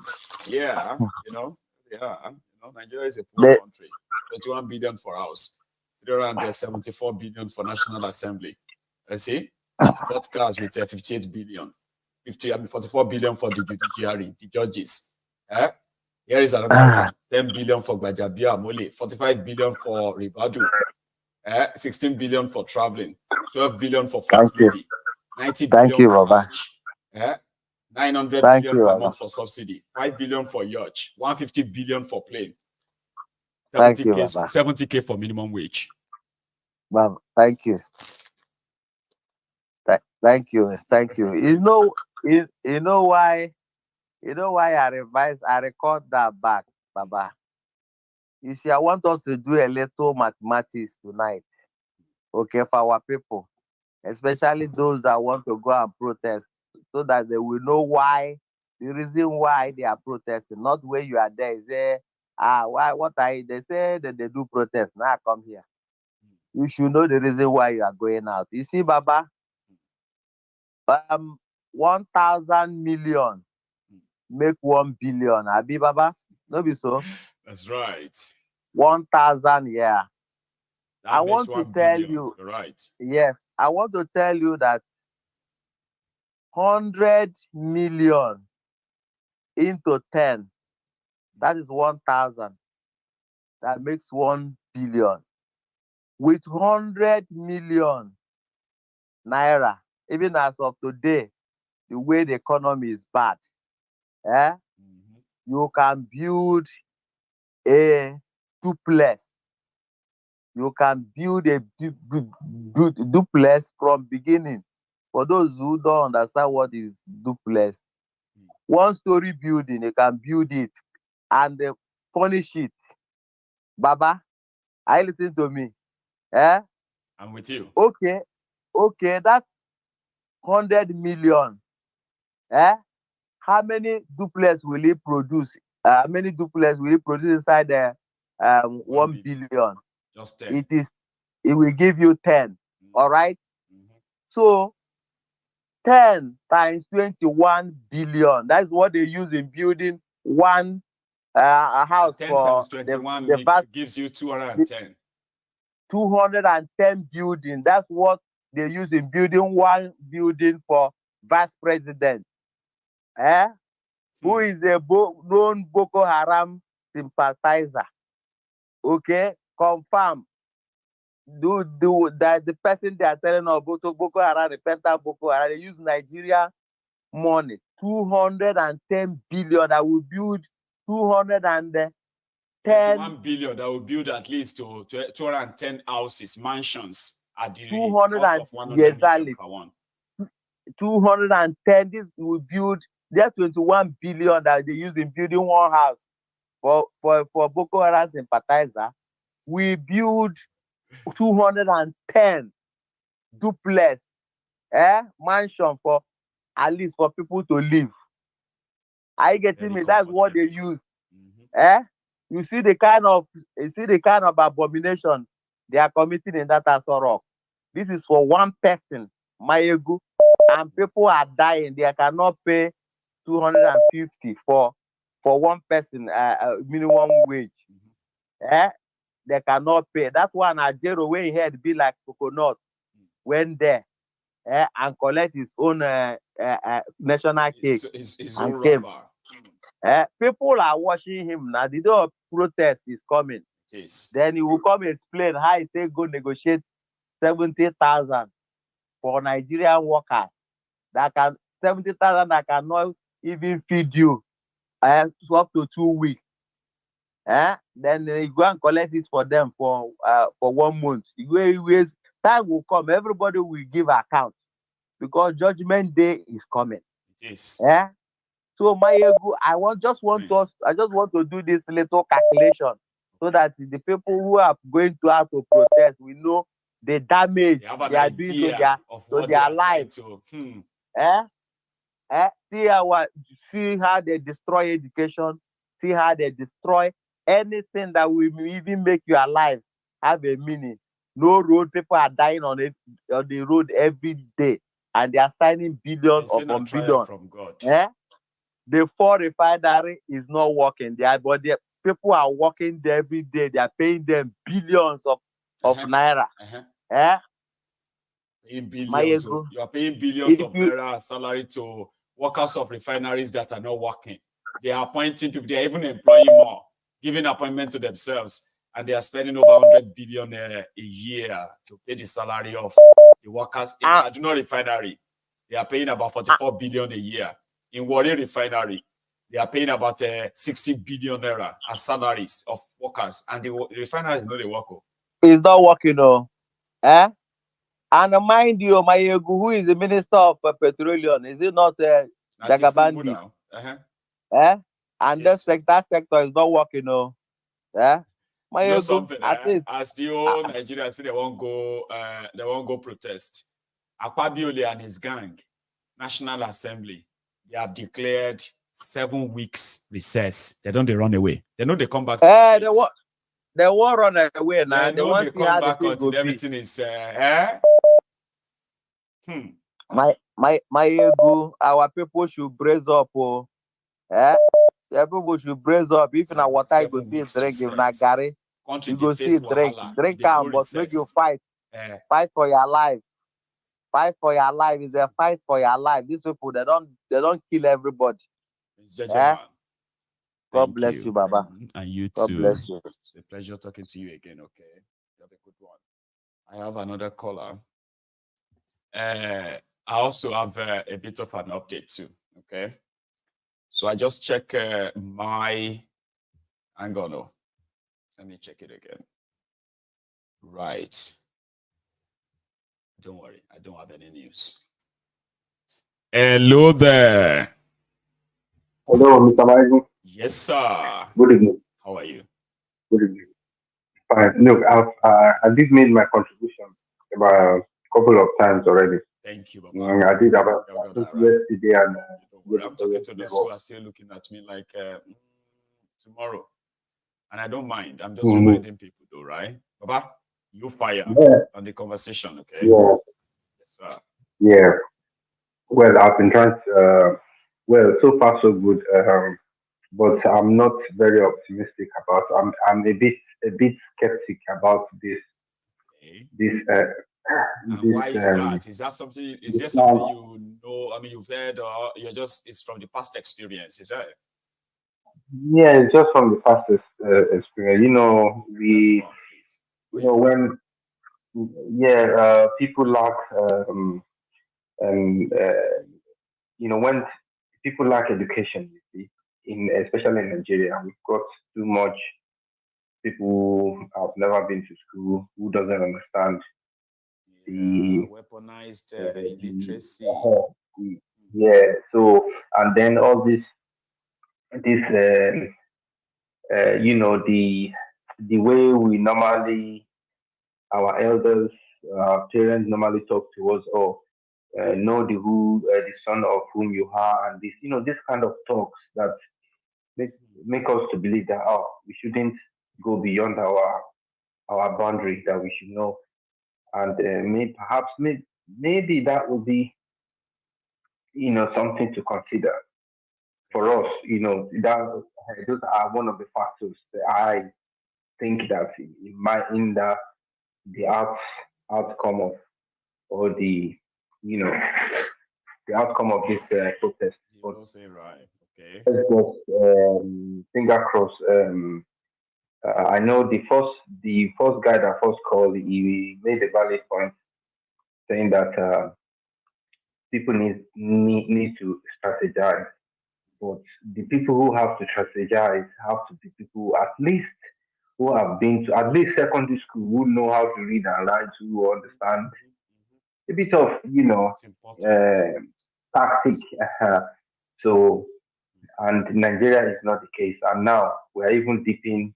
They are even making the population to be even more unlearned. That they don't, so that's. So we shouldn't rule out that they will take advantage of people's lack of exposure, poor education, lack of it entirely, to get all of them to either not participate or just be disruptors. That too. I honestly 100%. I want this to happen. Yes, I want it to happen, but I'm a bit reluctant as well because we shouldn't say too much when nothing is happening yet. Now that they have the government, they know the weak points of the people. They know that okay, when food is there, when they provide some food, people will relax. They will quickly forget what is happening.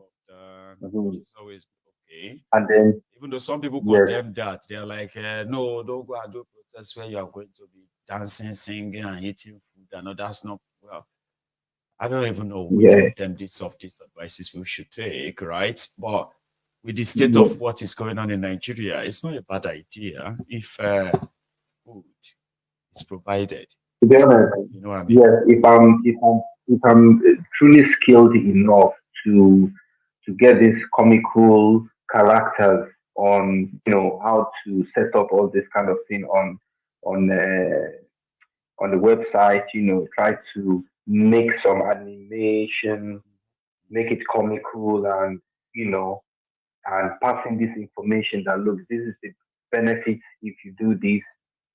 If you don't do it, this is what is going to happen. On the long run, you will be more deep into poverty. Yes, so it's a long way, and we have Nigeria.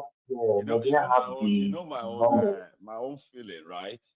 I have seen things too, and I should be skeptical, but I've seen great stuff that makes me feel confident, right? That this is going to happen, and it's going to happen in a very big way. Okay. I want it to happen. It is, yeah, I know it's going to happen. But my own my own worry is that I want it to last. I want it to be different. I want it to have a result. Sure, you get. I want people to see the effect of what they are going to demand for.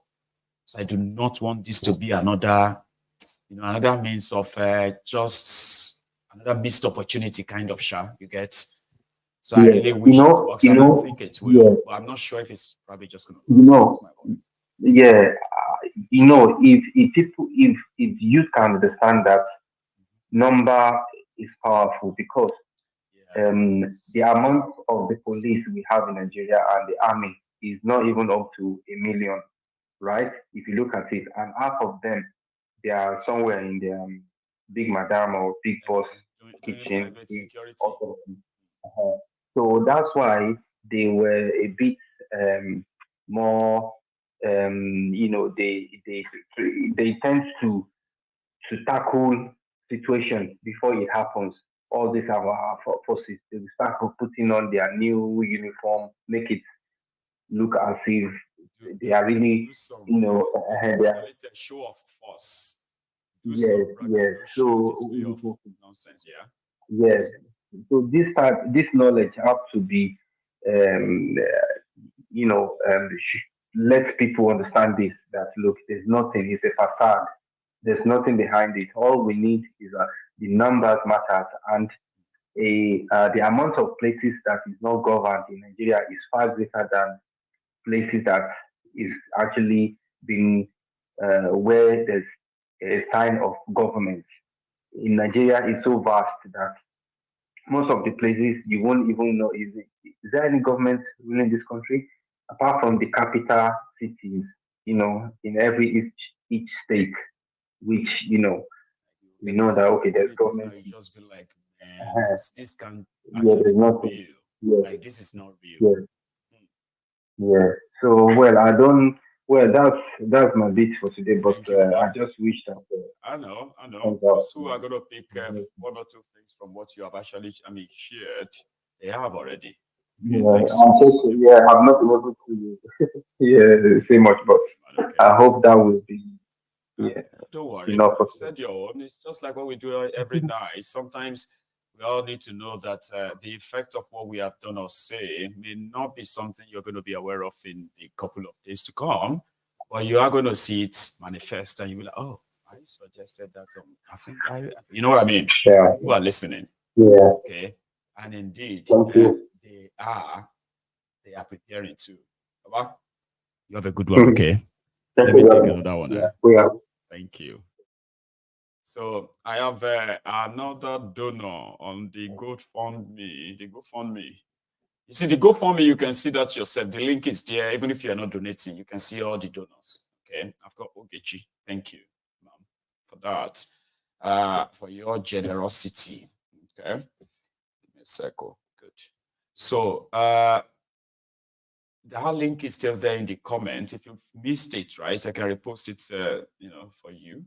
I actually had it pinned on YouTube. It's pinned up there. On Facebook, it's also pinned. Please use it, okay?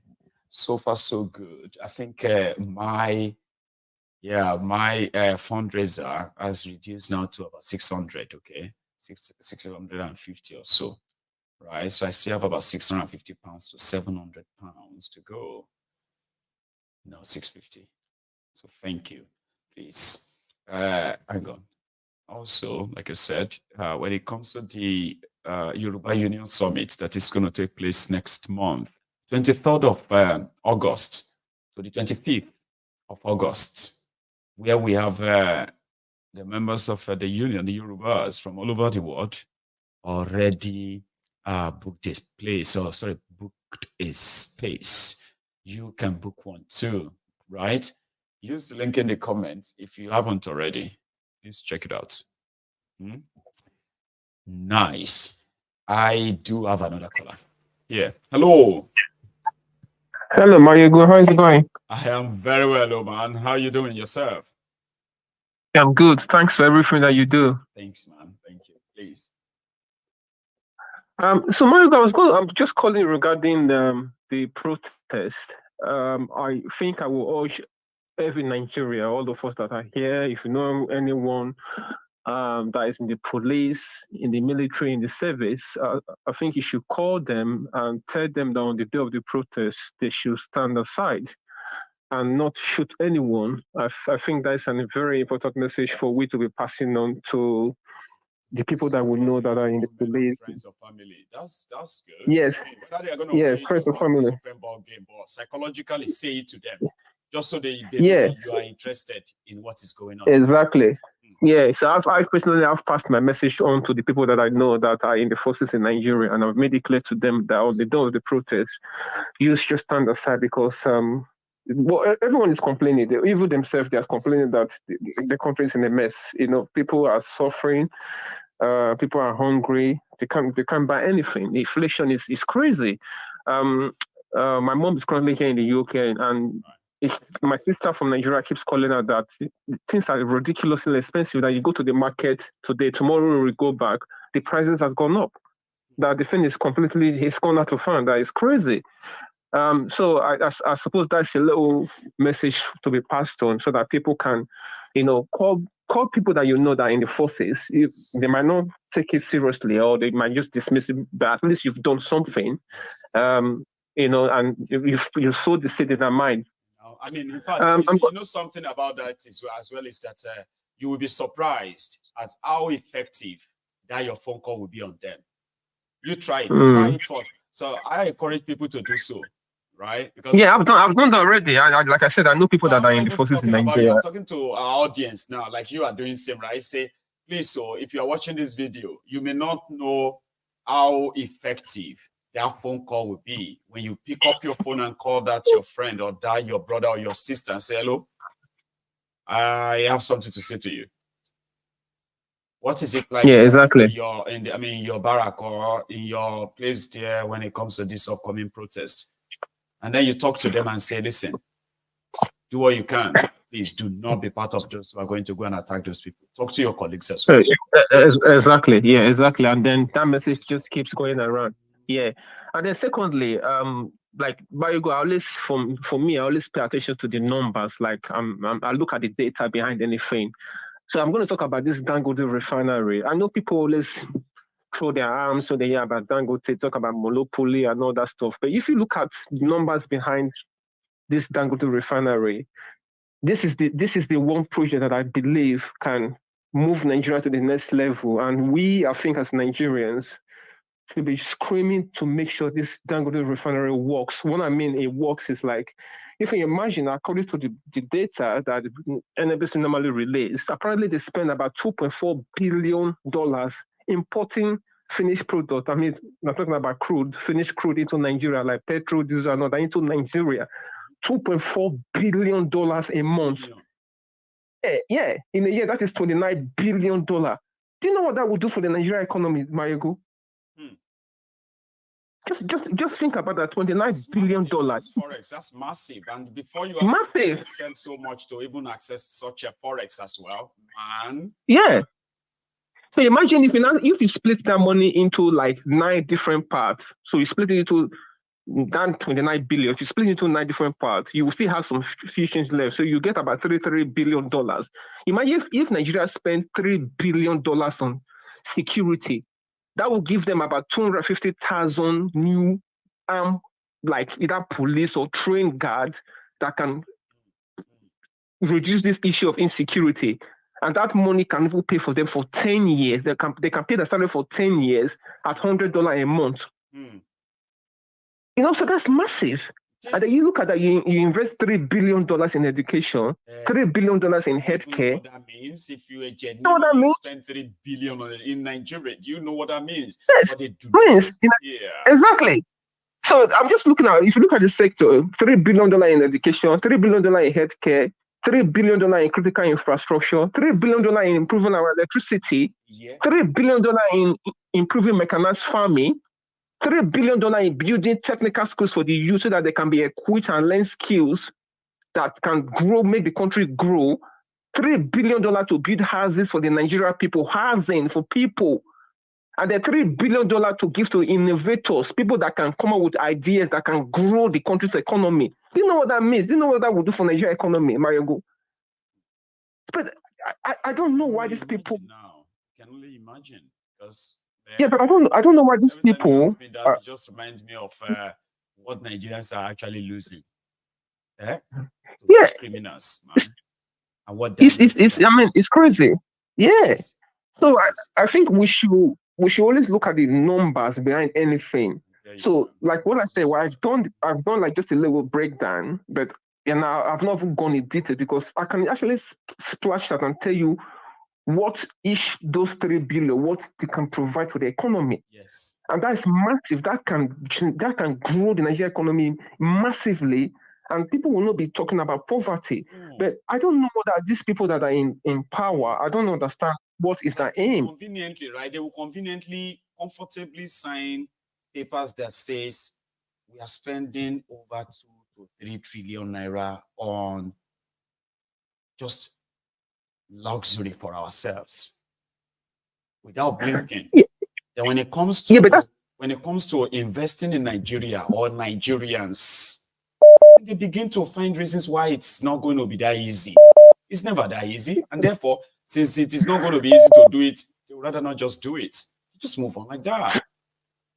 Yeah, but the thing is, Michael, what I don't understand is like sometimes I think about what will make a Nigerian leader not to do these things. Either they really, really hate the country and their people, or either they've completely lost their mind. Because at the end of the day, if you invest in your people, you will end up making more money. God bless you. I thought because I'm not an accountant, a professional one, that I shouldn't probably be saying that with confidence in public. I said these guys have no brains. You see, if they are able to actually build an economy, invest all this stolen money in Nigeria, right? Not only that they will become richer, another because they will strategically be managing these things, right? And they can make clean money. The country, the citizens can live good and standard life, right? So if you steal all this money and you take them out, you are not even making real money. You're just stealing whatever is available, right? And to yourself, you are making money. That's not it. So they are not. Yeah, but you know the starting as well, Mario Go. Yes, sir. That's why I always tell them, like, when I've been visited a bit to Nigeria, I say Nigeria lack critical thinking. Most Nigerians lack critical thinking because you understand that if everyone is doing much better, one, you will not need more security to be going around with you. You don't need 100 mobile police officers to follow you because you're most likely to nobody will attack you because everyone is busy doing their own thing, making a difference. Yeah, they are busy with their lives and all that. Their life, exactly. So I don't know. These people, I like. There's a lot going on, and I'll end with this, Marigo. I think if Dangote is really serious and they are fighting him about this, he knows what to do.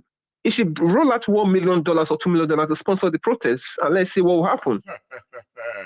They should stop all complaining, lamenting. In America, right? Billionaires who knows that their businesses is coming under attack, the way they feel they will never keep quiet on whoever is probably in charge of their country. In America, exactly. today, Not just going to the press. And in America, not just today, going to the press to be complaining. The billionaires, they are either Republican or Democrats, and they are not hiding it. They are saying it publicly because their life depends on it. Exactly. So if Dangote is serious about he wants this refinery to work, let him sponsor the protests. I know he can't come out and say that directly, but he can do it via proxy, right? Let him bring $2 million for this protest, and then he sits back and say, "Well, what will happen to Koolu?" It doesn't. Nobody will tell Koolu that there's fire on the mountain. Nobody. You know. But I think the Nigerian people must force these people to rethink about the country and try and look after the Nigerian people. That's all I have to say, my ego. Thank you. I mean, people should not say nothing will happen. They will not do anything. It's because you are not doing anything. If you do something, you can make them do a lot.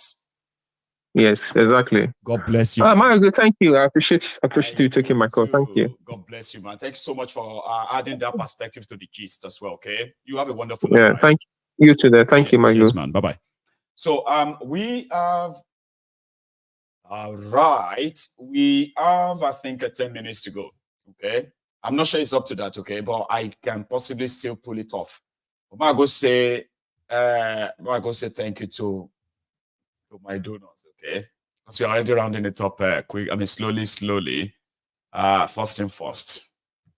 Right. Again, I've not got any news, so I'm just gonna take this. Hello. Hello, how are you? Oh, Princess Balogun, how are you? Yeah, Baba. I'm fine, you? I'm very well too, surviving. Good evening to everyone. Oh. Michael? Yes, ma'am. I don't know. I had this eye opener this morning, you know. I made pap for the kids, yeah, and akara in the morning. They are on holiday at the moment, and today's Adnan's birthday, so I just needed to cook for them, you know, not leaving it to the nanny to do anything. So they were expecting me to use the powdered milk at home. But I told them, no, go and buy evaporated milk and all. So I gave them 2,000 naira. No, I gave them 1,000 something. The house help came back with 3 crowns milk, Maegu. Eyoko is 800 naira. Yeah. 3 crowns milk. Yes. So just one. That's evaporated 3 crowns milk. Right? It's still there. It's still there. It's like the milk that if you know to get money, right, you can buy that. Exactly. That's what you buy. Right. 800 naira per She came back 3. Yes. Shuri Maigo, I could not eat since morning go. Everywhere I went to today, every restaurant, I had to start giving tips. Right. Because if a tin of milk that used to be, I think, 120 naira is now 800 naira, that means people cannot put food. A child cannot use 1,000 naira to eat and be contented with whatever it is that you might have given to them. Oúnjẹ ò lọ lẹ́nu mi látàárọ̀. But because we used to buy these things in bulk, I didn't know that it has been that expensive. Yes. Okay. You know, I didn't know that it has been that expensive. Me or more. So whatever it is that is holding people down, that didn't make them revolt all along, Nigerians are the strongest set of people living on this planet Earth. Because how much are people being paid? Are you sure that How much have people been paid? Just like understanding people? They understanding no. Maybe they've been cloned. Maybe there's something in the hair that they breathe in and it's suppressing whatever it is, whatever anger. Because I think people should be on. Yes, people should be on the streets, and if they fire at them, Mayego all die. Now they're supposed to make this thing be like Well, it's about to be so. Like because I went to a restaurant. I took Adna to a restaurant today. I gave tips out. The person that was clearing table, I gave money. The person that served, I gave money. Because I don't know how these people come out every day to come to work and work for people and, see. And the Dangote issue, yeah? It is because it is Dangote. Dangote is not being able to monopolize. When it was cement period, did Dangote come out to cry foul? No. Yeah. So there, and I tell you today, Mayego, the same day Nigeria gave $2 billion, yeah, to Dangote, was the same day refinery with the same capacity in America was sold for the same amount that Dangote was paid 20% for in Nigeria. That is the exact capacity of, Dangote's refinery was sold in the US for $2 billion. And that same capacity of refinery, yeah, was paid 20%. That was what the federal government paid, 22 billion. They paid 20% of Dangote's refinery. So they're all feeling the heat. If Dangote is coming out to cry, let Dangote cry shege. Nigerians are crying blood. We are not just seeing it. I noticed it today and I felt very, very, very bad. So if we really have to go out and protest and get things straight and get things right and do a total overhauling, Mayego, it is needed. If after whatever it is we are going to do, let everybody go their separate ways. If I have a thief, the better. If I have a thief in my corner, I'll expose them. If we have to throw him in the fire, we will do it. We will do it conveniently. And running to Abuja with people, if you have to if I'm angry now and I have to go to Abuja right now, by the time I get delayed at the airport or at the bus station before getting to Abuja, I wouldn't really, really be angry like that. But if I'll not change if a NEPA official, if Adelabu is living down my street, yeah, and he will have to go home in the night and there is no light here, you understand? Because they live amongst us. So these things should be done very fast. People are suffering. People will just start seeing people start dropping dead on the road very soon. I saw a picture of a police officer that hung himself today. And I was like, why would you hang yourself when they give you gun? Maego, can you remember I said it last year that we will still start seeing people start committing murder, start committing suicide. Sorry. I said it on this program last year. But Roy, I found out that it has been worse off. It's happening. It has been worse off. I didn't know that it has been that bad.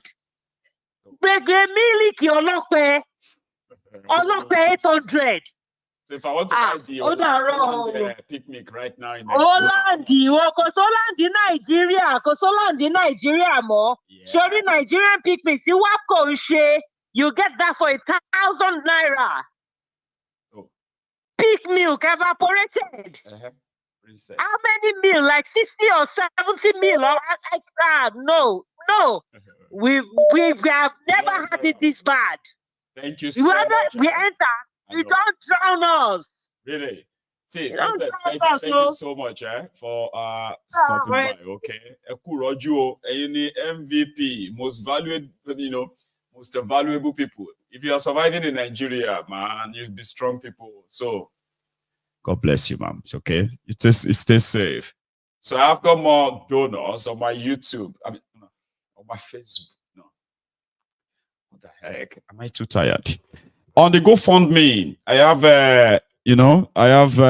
2 more donors who have added to this. We have a Clement Olakunle. Thank you, sir. I've got Esther Oladosu. God bless you, ma'am. I appreciate that. So I have not gotten anything from elsewhere. So let me tell you how much I made donated tonight, okay? So we have, starting from, who's that again? Let's start from 6 hours ago. Olumide Akinwumi. Olamilekon, that's Olalekon Oladimeji. Bless you. Ogechi, ma'am. Thank you. Clement Olakunle, bless you. Esther Oladosu, right? And if you add all of this together, that's let's say 60 plus 80, 140 plus 30, 170 pounds. Thank you. See, I have managed to cut off 170 pounds from what I have been raising. So which means I am now somewhere around 550, right? 550 pounds. Tomorrow is another day.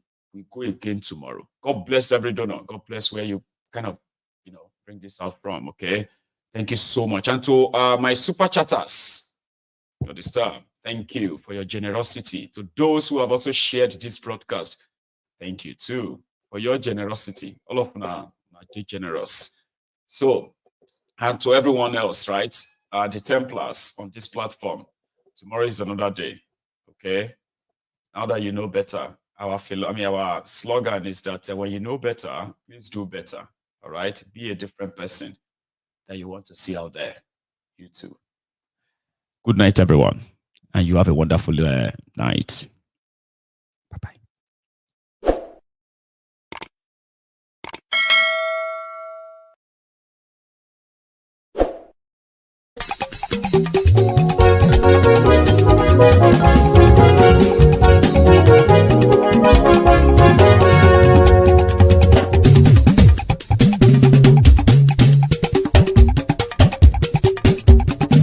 Mayegun làwa mọ̀ làmọ̀ tó dòdòdò.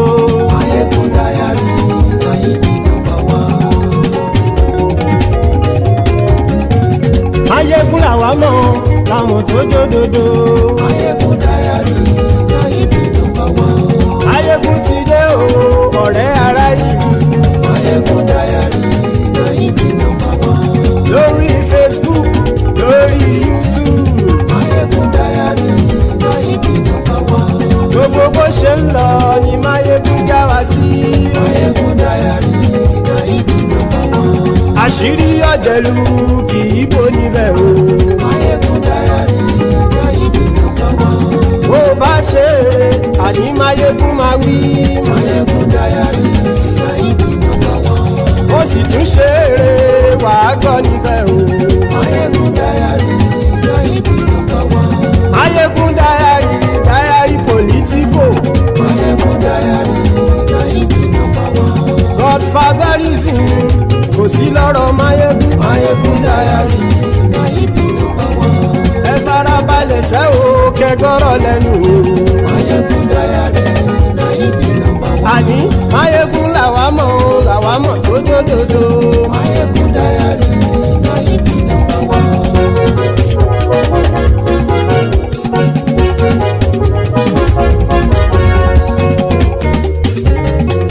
Àní ẹ̀sùn ràkì. Mayegun ti dé. Mayegun ti dé. Ọ̀jẹ̀lú ẹ̀sùn ràkì. Mayegun ti dé. Àní ẹ̀sùn ràkì. Mayegun ti dé. Lórí Facebook. Mayegun ti dé. Àní ẹ̀sùn ràkì. Mayegun ti dé. Lórí YouTube. Mayegun ti dé. Àní ẹ̀sùn ràkì. Mayegun ti dé. Bọ́ bàbá gbé wúrẹ́. Àní ẹ̀sùn ràkì. Mayegun ti dé. Ijó ìgbádìyẹ. Mayegun máa wí. Àní ẹ̀sùn ràkì. Mayegun ti dé. Bí pẹ̀sìdó bá rúfin o. Mayegun máa wí. Àní ẹ̀sùn ràkì. Mayegun ti dé. Bí gómìnà kówó jẹ. Mayegun máa wí. Àní ẹ̀sùn ràkì. Mayegun ti dé. Ọlọ́pàá ti ń darí bá. Mayegun aṣòfin tí ń rúfin o. Máyégún máa wí. Àní ẹ̀sùn ràjò. Máyégún ti dé. Òpùrọ́ olóṣèlú. Máyégún máa wí. Àní ẹ̀sùn ràjò. Máyégún ti dé. Ọ̀jẹ̀lú ẹ̀sùn ràkì. Máyégún ti dé. Àní ẹ̀sùn ràkì. Máyégún ti dé.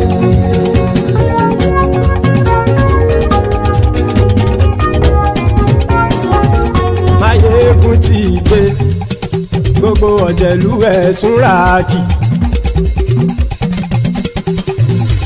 Máyégún ti dé. Gbogbo ọ̀jẹ̀lú ẹ̀sùn ràkì. Ṣùgbọ́n ní bá ti ṣe èyí tó yẹ kí wọ́n ṣe, ọmọ bá dèrò ní fi wọ́n níran o. Máyégún ti dé. Gbogbo ọ̀jẹ̀lú ẹ̀sùn ràkì. Máyégún ti dé. Gbogbo ọ̀jẹ̀lú ẹ̀sùn ràkì. Ṣùgbọ́n ní bá ti ṣe èyí tó yẹ kí wọ́n ṣe, ọmọ bá dèrò ní fi wọ́n níran. Wọ́n fowó bẹ́ẹ̀ o, Máyégún ó sọ pé wọ́n ò bẹ́ẹ̀. Wọ́n fowó bẹ́ẹ̀, Máyégún ó sọ pé wọ́n ò bẹ́ẹ̀. Oníkanṣá ti ṣe èyí tó yẹ kí wọ́n ṣe fáwọn ará ìlú tó gbé wọn débẹ̀ o.